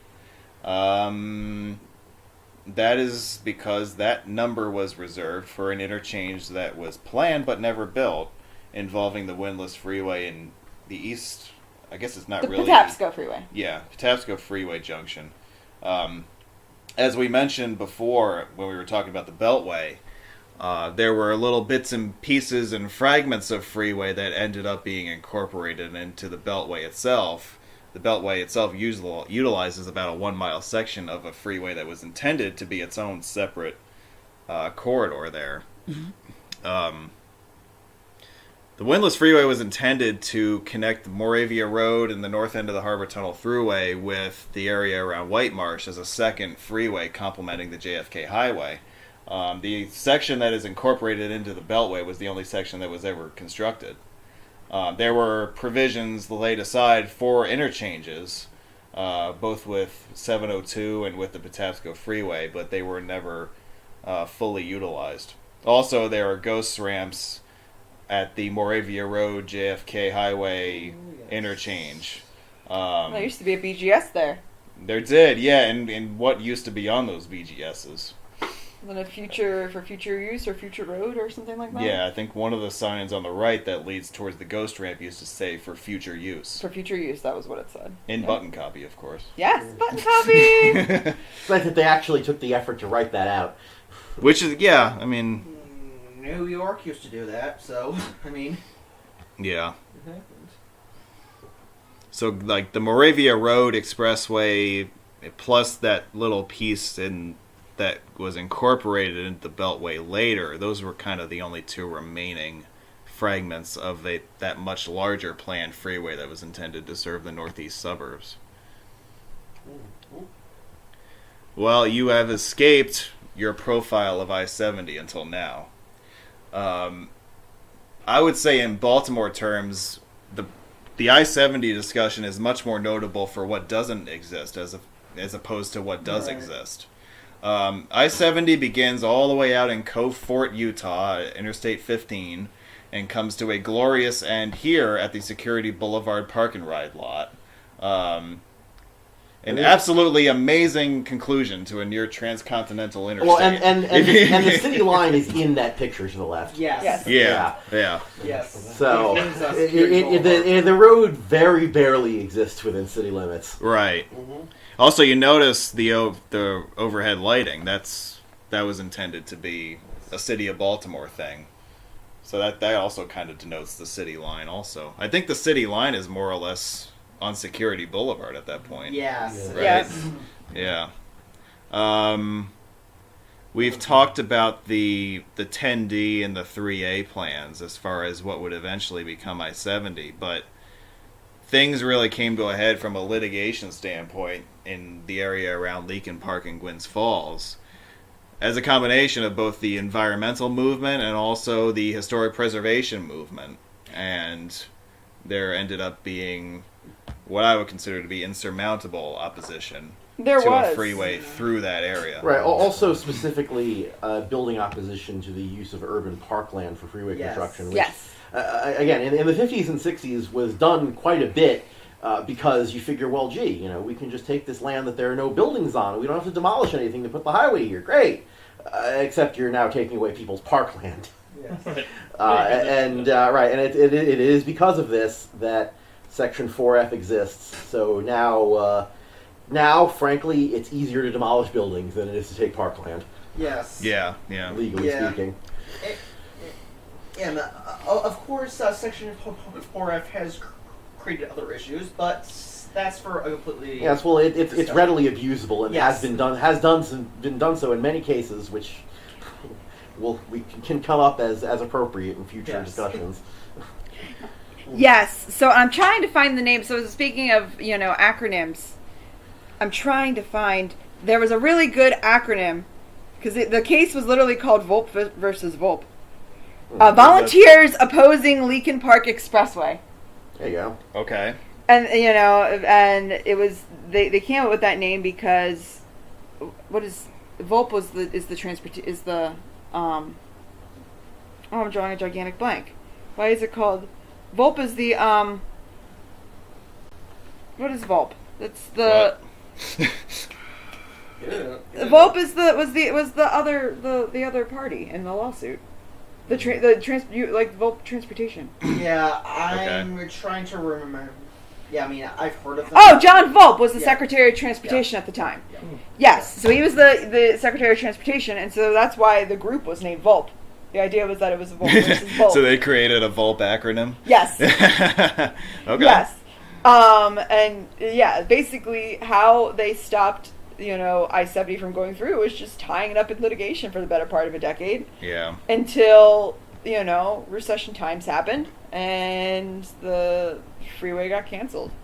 So it was the sort of victory that it wasn't glamorous per se, but, That's how everything gets.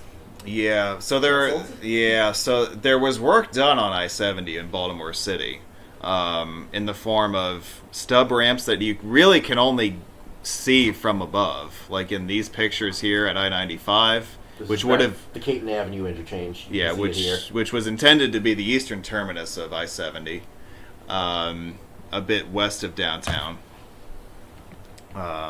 So these two ramps exist. If I go back to the previous slide, you can see how the road just comes to an end there at what became a park and ride lot at Security Boulevard.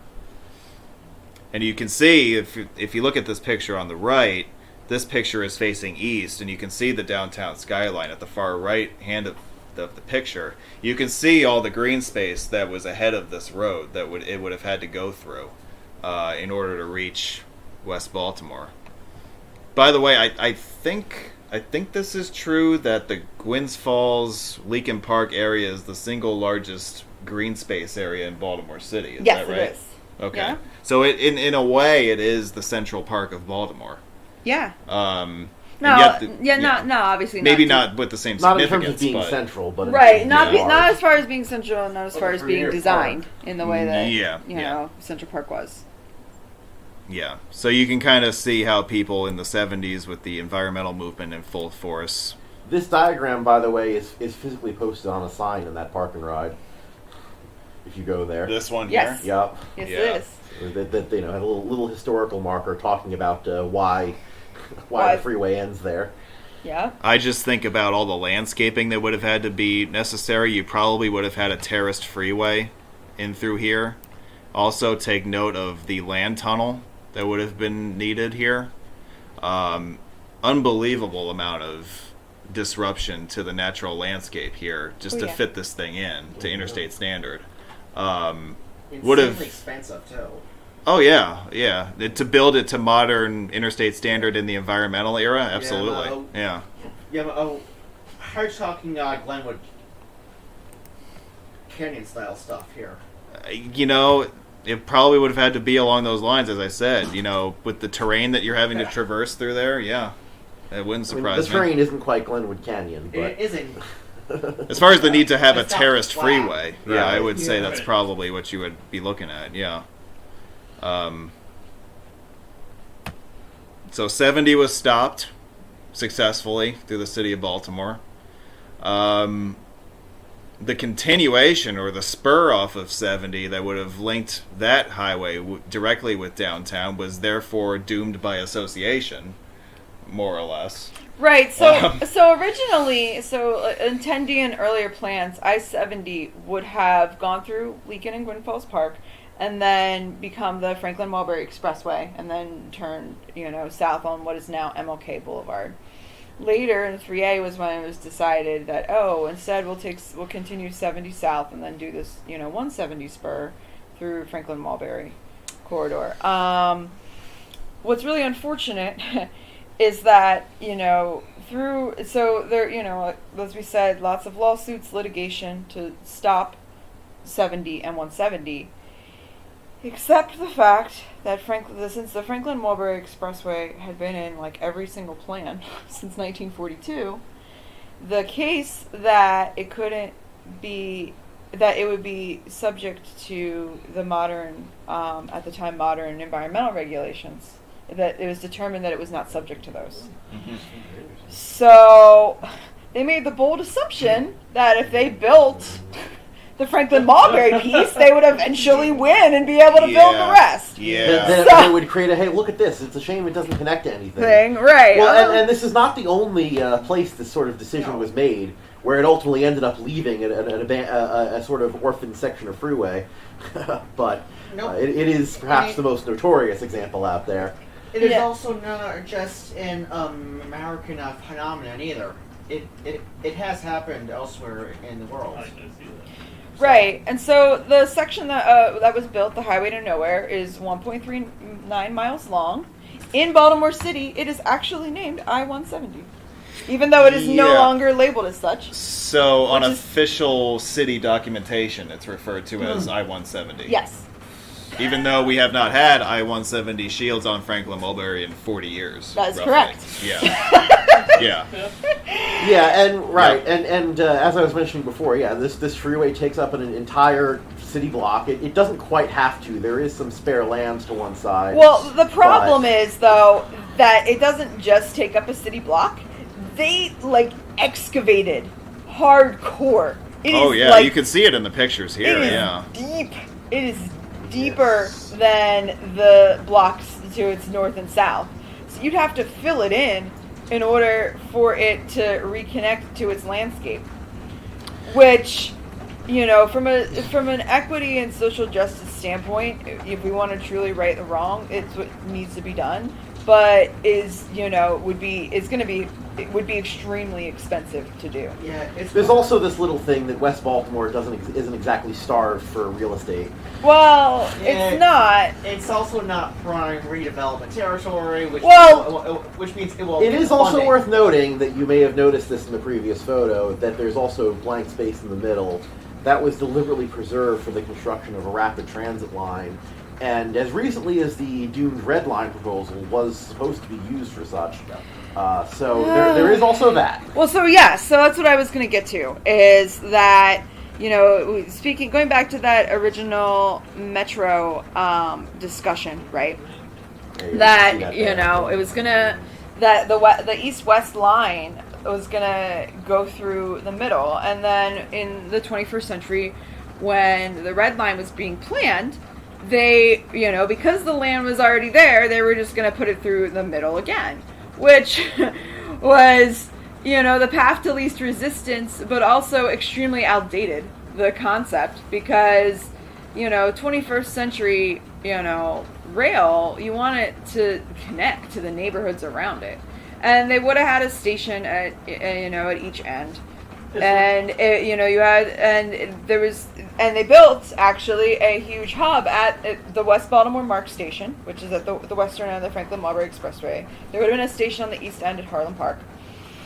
There was going to be some challenges at Harlem Park because of the huge elevation difference, but they went through and actually, what's very interesting is there used to be stub ramps that ended in the middle of the air on the western end. Because it was going to transition to an above-ground highway. Yes. As it jumped across the railroad tracks. Yes, it was. Yeah. And so what's interesting is that that was demolished in about 2010 to prepare for the Red Line.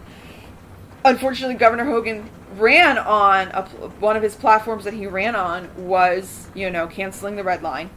Canceling the red and purple lines, and then ended up only canceling the red one.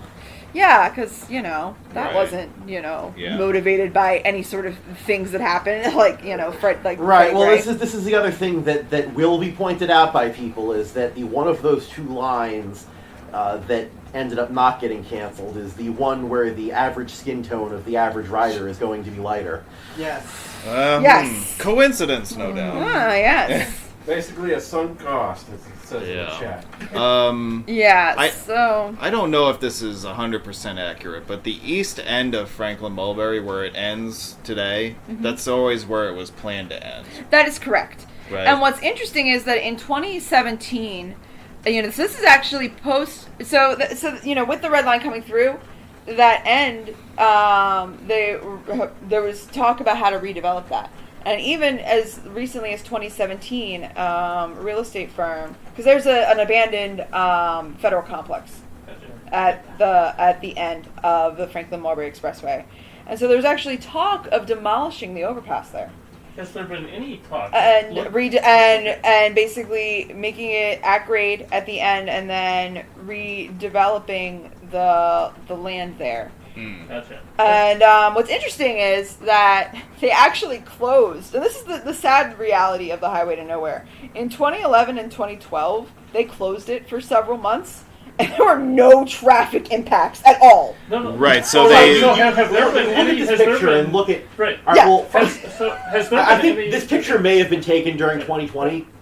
Was it? It was taken a few months ago. Right. Yeah, exactly. Has there but been the reality is, it would have looked like that pre-pandemic too. Yeah, I was on it. It was that date. Has there been any talk? I feel like you could really.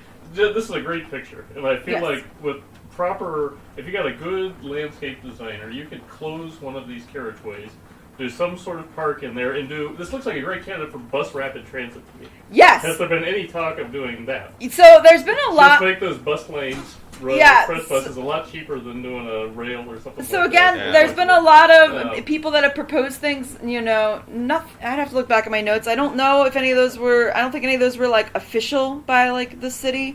I think it was just a lot of it is more like people like us and that people with ideas. People with ideas. But yeah, the idea being that close one of the carriageways and.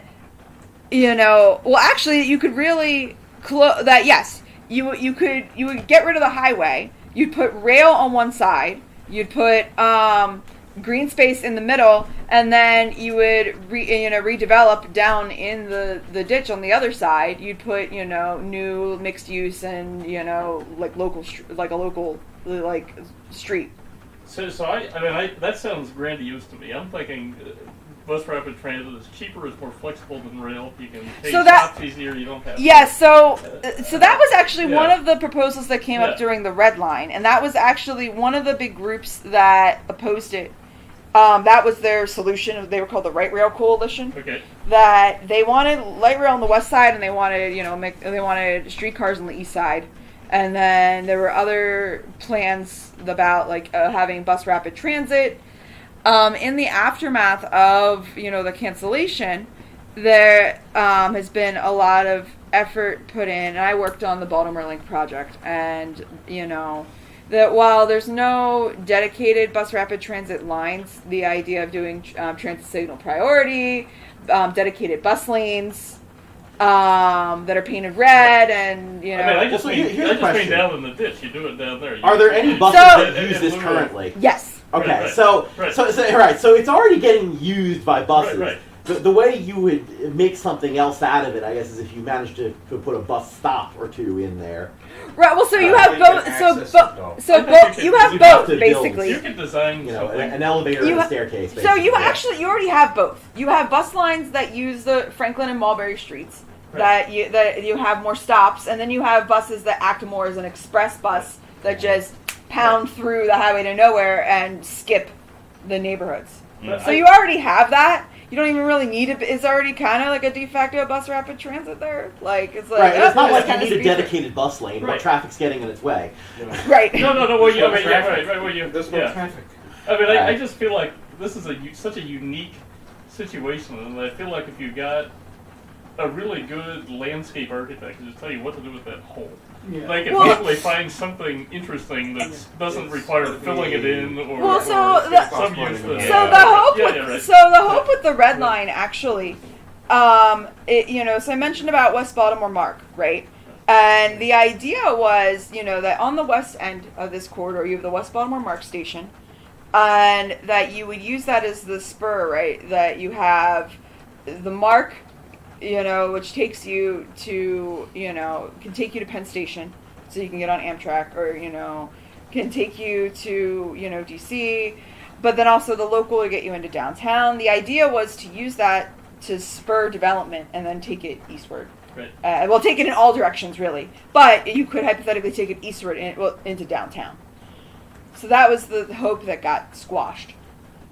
And I looked at development plans for different proposals for things that haven't been built around West Baltimore Mark, because unfortunately, economically, that hasn't panned out. But that people are looking at it and seeing a vision there. But yes, it would be really great if there was some sort of federal program to help right the wrongs, put funding towards repairing neighborhoods. I think this would be a really good candidate. If you had a huge federal influx of money, I think that you could see this corridor and transform, which would then help those surrounding neighborhoods. Switching gears a little bit here, in the interest of time. Oh, yes. Sorry, I realize we're at the 3 hour that's mark. okay. Don't you think that this is an example of a microcosm of what's happened to American cities as a whole, with the development of the interstate system, how we have plowed up our low-income neighborhoods to put these highways in that encourage flight to the suburbs, and essentially in the long term end up gutting our cities economically because of the loss of residents and tax revenue and whatnot. It seems to me, and in all the cities that I've explored around this country, and I've been to a lot of them, this particular highway that we're looking at right now is one of the most stark and gross examples of this. Oh yeah, it's a very fascinating spot. 100%. Check out, especially. See, here's the thing. You can drive through this, and okay, you drive through it at 60 miles an hour, whatever. To actually, going and walking around here and walking over some of those overpasses is itself a very fascinating experience.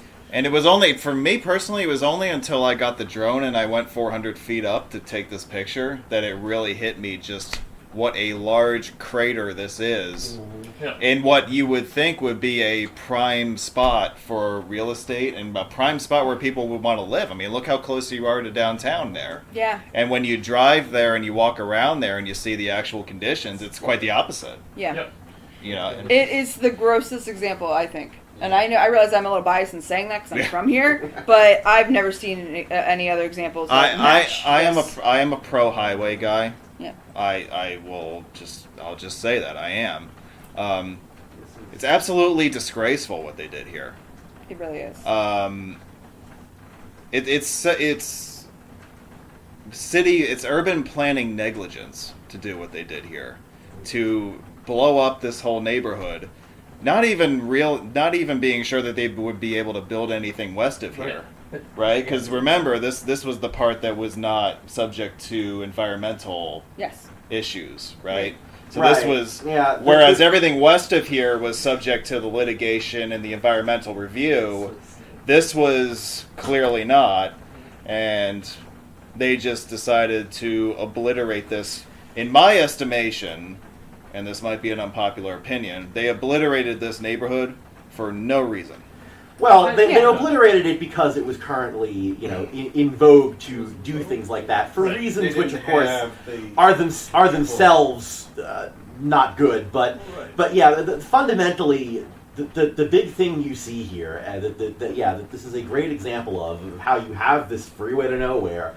What was built here was not built here to build; it was built to destroy. You nailed it. It was built to destroy, and I will say it was, that early highway planning. So here's the thing, right? Early highway planning was done primarily by engineers, right? The urban planners didn't really come in until later. That a lot of your earliest highways were not looking at the people and community level of community development, I guess is my point. They were looking at community destruction. And looking at it specifically from an engineering and architectural standpoint. I think that as much as there was a lot of politics Yes, Right. Well, that was part Oh, of it yeah. too, yeah. I mean, Urban renewal. and some of it could have been Quote unquote urban renewal. And yeah. you know the history and the timeline on this better, but I see sort of dirty politics here, which is beyond the racial stuff and things like that, which is to say, you build this, that's going to force people pushing back on the rest of the I-70 extension and things like that. To That's say, exactly like, why it was done. Yeah, if we build this, then how Then can you they'll- possibly say no to that? Because then we're going to end up with an eyesore here that's useless, Exactly. right? Yeah. And it- Right. Yeah. Yes, Yeah. that's exactly Yeah. what they were doing. I'm convinced of that too. Yeah, that's exactly what happened here. Yeah. But as Anthony said rightly, this was a highway that was built to destroy, and it's absolutely sad and it's tragic when you see the implications of it and what exists today. What should it? I mean, you think about how valuable this real estate ought to be. Right. Right. As I said, I mean, the city skyline is right there. I mean, you could ride your bike downtown Yeah. if this neighborhood was presentable. Yeah. Well, you still can ride your bike downtown. Well, I wouldn't want to do it. That's the point. But you know, I don't know that you would want to do it either. But yeah, it's such a gross missed opportunity, and it was an example of something that was so poorly handled. I think too something, and I also work in historic preservation, right? And I think that a lot of what gets missed, and this is something that's, so I live I technically live just outside of a town, but I identify as living in the town.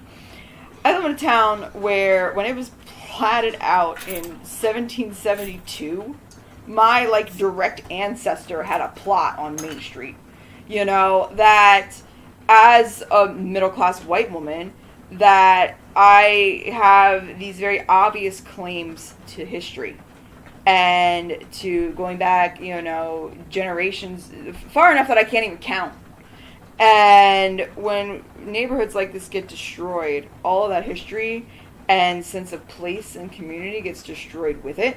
And that's why, a lot of naysayers like to complain, like, oh, well, this happened 50 years ago. Why do you still care? And it's like, you still care because you basically destroyed the fabric and history of communities, and in particular African-American communities that they don't have, they can't go back to 1772 and pinpoint, because their ancestors, were likely enslaved. And I say likely because Maryland, there's, some breed. But point is... Also, the slave trade didn't end until 1808, so their ancestors may have still been in Africa. Right. But anyway, that was not my point. My point is that if you're black, the likelihood that you can go back further than 1865 is pretty slim. So so that your history is a lot more limited to a century, and you can't go back 250 years. You can go back 100. You can go back 100 years, 150 years, and then that history and community gets destroyed. Yeah. So then you have nothing. It's beyond repair now. And so that's why people are rightfully still upset 50 years later that their community fabric and culture and sense of place was destroyed. Yeah, and that's actually right. So remember when I mentioned when I was walking around here, this was back in 2010 now. I remember, they were having a brief chat with someone who was local who was saying, he was old enough that he lived in the neighborhood. He remembered when this freeway was built, and he's saying, they came in and just tore the entire block down. Yeah. Yeah. And they created a crater in the ground in order to put the highway in. It wasn't just a matter of tearing Right. in a whole city block, right? Yep. Yeah. Right. Steve Anderson makes an interesting comment in the chat. The allure of 90% federal reimbursement for interstate highways. Yes. I'm sure that was a part of the motivation Ding, here ding, too. ding. Yeah. In fact, the note I have up on my very laptop screen, is very much about the pressure to get the highways going before the 1971 deadline for those funds. Mm. And that was a huge motivation of pushing the 3A plan through. That, oh shit, we gotta get this going. It's 1967, and we gotta, if we don't get this going, we're gonna lose out on all this money. And 1971 is roughly when they broke ground on this. 75. 75? Okay. Yeah. But yeah, I mean, that's why the 3A plan was fast-tracked in the way that it was. It makes perfect sense. Yeah. Yeah, I mean, look, as a pro-highway guy, it seems a little counterintuitive to say this, but I would like to say in conclusion that it was simply irresponsible for them to do what they did here. Yeah. And it's nothing short of gross negligence from a planning perspective. Yeah. You know what? It's embarrassing. Yeah. If you think about it. You know, like this is the best that we could come up with. Yeah. This is the best that we could do. Yeah. It's a powerful thing to learn lessons from. Well, another way of trying to get some silver lining out of it. So, a husband and I used to live in Baltimore City. I lived there a total of 5.5 years. He lived there a little less when he joined me. I used to host couch surfers, and I would give people that were coming from different countries, and I'd take them on tours around the city, and without fail, every single time they were just blown away at things like the highway to nowhere, and we're just like, this looks like a literal war zone. And the neighborhood around that highway, Yes. yeah. right, Wow. and it's we won World War II, but our was cities kinda- sure don't look like it, right? Personally, when I drove through that thing, it was like a slum. But here's the thing. Driving through the trench, you don't really see the neighborhood. That's the other thing. Yeah. Well, so and that's I want to end this on a positive note. Yeah. And I want so I lived in Baltimore City. I can say I've been in every single neighborhood in Baltimore City in some capacity. I've been in Harlem Park at night, which is again one of the neighborhoods on the eastern end. I actually was invited to an indie movie showing at an elementary school? Well, it was at a school. But anyway, point is, that everyone I met there was incredibly, we were, like I said, invited by a friend, so we were, living in, we weren't from the neighborhood. Pretty much everyone who was there was from the neighborhood. And everyone there, is dedicated to wanting their neighborhoods to be better. Like, this movie was about resilience and dealing with trauma and wanting to build past that. And I think that there's just such this misconception, right? That, these neighborhoods are destroyed forever and there's nothing we can do. And why aren't the people doing something? But they are doing something. They don't have the resources. They don't have the resources. And that is very much the thing. That you have people meeting in an elementary school at night trying to, pull themselves up by their bootstraps because they don't have the resources. And there's an incredible amount of resilience in these communities and desire to want to repair these wounds. And I just hope that the resources are able to come from somewhere. Build back better. Yes! I think that if there's one thing that I want us to take from these last few slides, it's that we have to find ways in the next century to create urban infrastructure that benefits everyone. Yes, you want to help the commuter. Yes, you want to help the people from the suburbs. But you also can't do that at the expense of low-income residents and valuable real estate property in these cities. And I think that we got into a really bad habit in America in the 1950s through 70s of disregarding the low-income resident and disregarding the valuable waterfront properties and real estate properties near our city centers, and building infrastructure that was more conducive to encourage commuting from outside city centers instead of encouraging commuting from inside city centers. And we also have to do it in a way that's financially feasible. Well, And we have to look at these decisions in ways that they don't happen in a vacuum. So a lot of people don't link, the red line cancellation and the extension of the express toll lanes in Harford County as being a symptom of the same institution, but they are. That it's like, wait a minute, so we can spend $1.1 billion to extend these lanes in an area where it's questionable if the demand is even there, but yet, we can revoke, is it like 700 and some million for a red line where in an area where it's very much needed and is very much, beneficial. And and looking at who these projects do and don't benefit, they can't be looked at in a vacuum as two separate decisions. That's the same institutions making the same decisions, and we have to. There needs to be more accountability on that. These are difficult decisions to have in general, And and they're even more difficult to have within our community.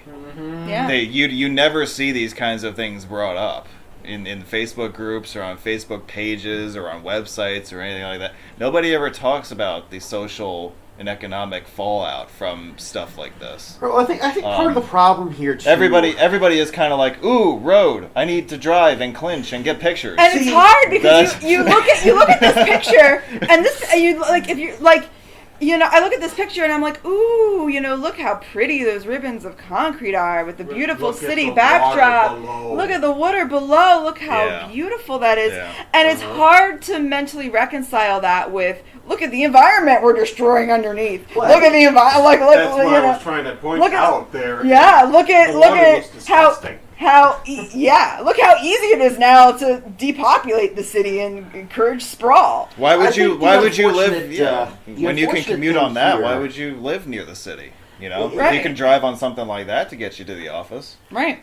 The unfortunate thing here is that we have a sort of adversarial relationship, frankly. That there are a lot of people out there, especially today, that are very much fans of mass transit, of walking and biking, and they all seem to. Well, all right, not all. We need to be fair here, but by and large, there is a prevalence of hating personal automobiles to a sometimes irrational level. And I'm going to be fair here. On the other side, within the community of people who really like roads and people who really like driving and really like their cars, there is a noteworthy presence of people who have an irrational hatred of trains and of the idea of walking and bicycling places. Yes. And I want to bring up it's very unfortunate that you have this adversarial relationship where it's kind of zero sum. It's one or the other. And speaking as someone who is a transportation fan in general, and yes, I like roads, but you know what? I also like trains. Well, you know what's fascinating, and then I'll let Josh speak. Is how do you have that balance? Well, so what's fascinating you bring up, and I think it's really important, the thing that shocked me when I went to I just out of curiosity, I went to a red line opposition meeting. It was in a converted fire station in O'Donnell Square in Canton. Do you know that these same people that headed up, a lot of the same folks who headed up the anti-highway, movement, were the same folks that were anti-red line? Oh, that makes perfect sense. I believe it. Yeah. Well, and you know why that is? Is because ultimately a lot of people who are local to where something is proposed simply oppose change. Absolutely. Yes. Right. So if you propose building anything, they'll come out People can be against very it. frightened about change. And as someone who's planned in both Baltimore City and in a small town, it's amazing how much people will get upset in a city over losing 3 parking spaces, or in a town over 3 houses being built. And I remember there was an op-ed written from a resident in my town that summed it up perfectly. He was like, "Our town is perfect exactly the way it is," like period. And that's the attitude, that 3 houses on a lot that has forever been designated as like, we're going to build houses here, is like.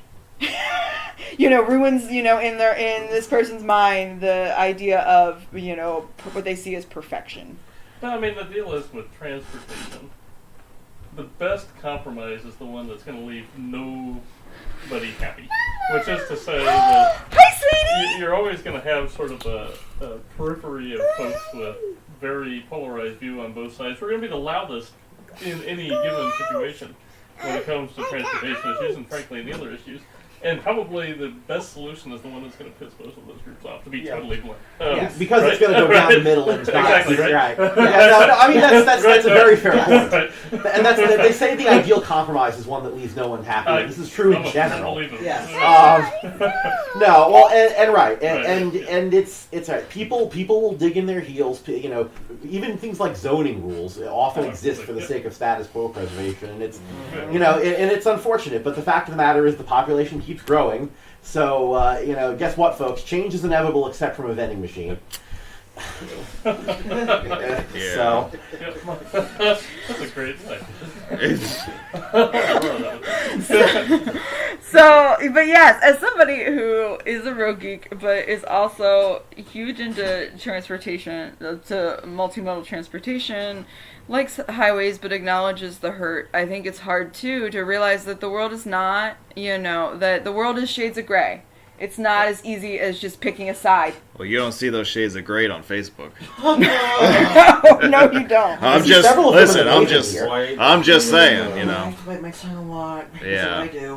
Because Yeah. you just don't get into these conversations, and people don't bring up these topics in these groups. And if they do, they often get shouted down by the people who are like, "How dare you talk about anti-road stuff?" And I think I've been blocked by several people who are most like that. Oh, I have too. I mean, Yep. it's very hard with what I do. I mean, I am a road enthusiast, but I am also an expert in transportation equity issues. Well, I'm Yeah. I mean, I'm a. So, I like roads, but at the same time, I see these issues in the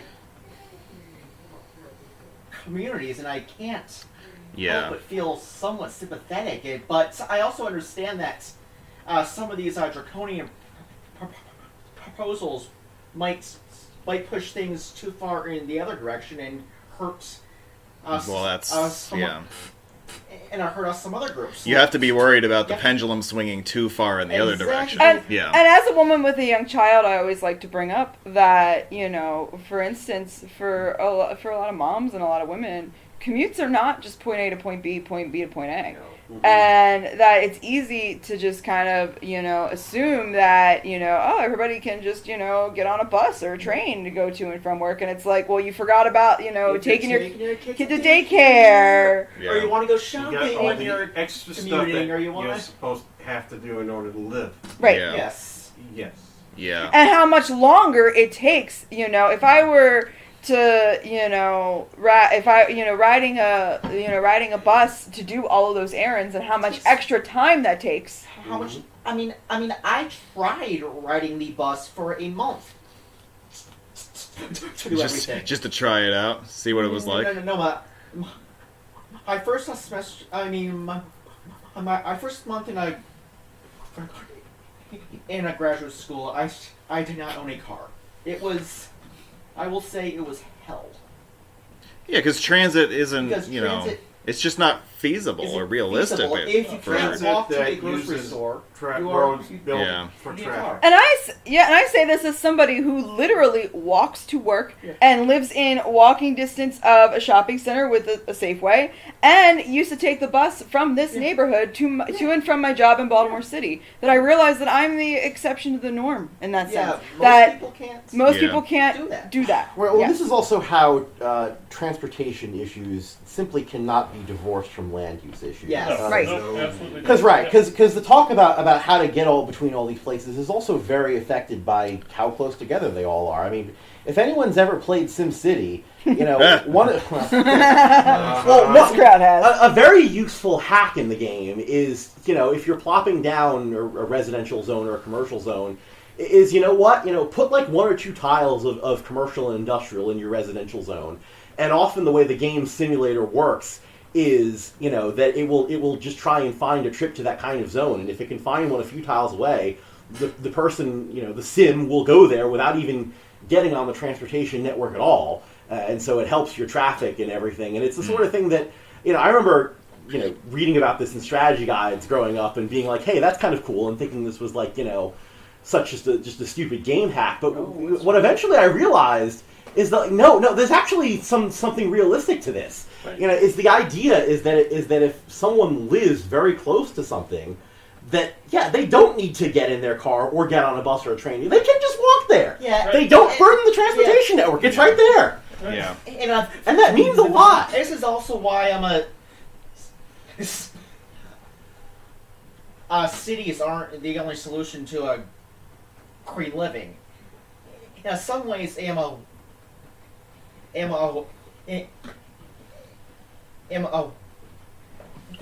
walkable small town is as good, if not Absolutely. Right. better for. And it's For also why environmental monocultural issues. zoning is horrible. Yes. Yep. When you forbid anyone from building anyone but houses anywhere, Yes. you basically make it so that it's impossible for you force people to be dependent on their cars. Yes, I want to be able to walk everywhere. I don't want to use any transportation if I don't have to. Yeah, Right. ideally, if things are developed correctly, you wouldn't have to. Yeah. Right. Yeah. Yeah. But yeah. I like this conversation. Keep the conversation going. I'll be right back. Well, all right. Do we have any for other slides, or are we through the slides? This is your time to Oh, talk okay. about Okay. All right. talk about this stuff. I don't know. I'm not sure I if know, I I have mean- much else to say at I this mean, point. yeah. Yeah, I feel like think we're. this is a fascinating discussion that probably could make an episode of its own. It could. Oh, yeah. Yeah, in fact, I was just talking to I- Dan about that in between We this afternoon's should. episode and now. That Yeah. would I be mean- a fun I mean, yeah, Mo. conversation. Yeah. Mo, we could have a few of us who are not knowledgeable in these topics to. You, me. Yeah. Yeah. Yeah, that'd be fun. Yeah, let's do it. Meanwhile, we do have to. We really should end the stream. Really yeah. to the stream. It's It's- 9:25. Yeah, I need to We're wrap. 3.5 Holy crap. hours in, yeah. This reminds me of that upstate New York stream. That Well, Dan ran away. Oh, here we go. Are you gonna end the stream without Dan? I probably shouldn't, but at least don't end it without. I'm not ending without him. I'm just putting it back on our little menu screen. Is he gonna kill us? Never turn on your computer. It isn't safe to do that, don't you know? Is there anybody even still watching the stream? 26 people are. How are there 32? We're up to 32 again? How are there 32 people in there? We were down to 26. Now Oh, we're back up to no. 32. Rainy, Rainy, 25. Rainy, do you have any Okay. parting comments? How are there so many people in this chat? Hi, sweetie. Anything to say to me? Nothing really. Alright, well. It'll be my bedtime. Nothing really worth addressing. Oh, someone's tired. Yes. Yep. Yeah. All right, Dan. I think we're ready to call it. Are we? Yeah. That's it, huh? How are there still that many people in this chat? I don't Because this is a really good conversation. Because Dan has devoted fans. That's I how. mean, I had 25 people. This is crazy. Oh, oops. Sorry. I Oh, would- we skipped that. We missed that picture too. Well, we talked about this already. Oh, okay. We Questions? were on that slide. Yeah. Join us next Saturday, Hartford Virtual Road Meet. That's what we're doing next Saturday. What time is it on Saturday? 6 or? Nah, I'd like to start it at noon, but I'll settle on a time in the next couple of days. All right. I'll be in touch with you guys. Guys, I really enjoyed this conversation Me too. that this evolved into, and I thank all of you for sharing your opinions openly on live TV. And y'all are on the record now, so I mean, you're. Do we need to insert the disclaimer that this is everyone's personal opinion and none of it represents their employer? Sure. Sure. I think it's time for me to put my pants back on. Yeah. Dad, we're still on the air. That's the point.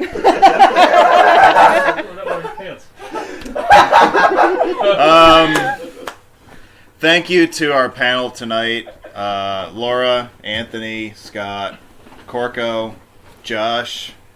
Did I say Doug? I did not say Doug. No. Doug. Doug's busy putting his pants back on. Mike was here with us for a little while. Rainey was with us for a little while. This has been an awesome day, and I'm glad that we could do this kind of gimmicky thing, doing 2 episodes in one day. I wasn't sure how well we would fare, but we survived the day. And I gotta find my pants still. this is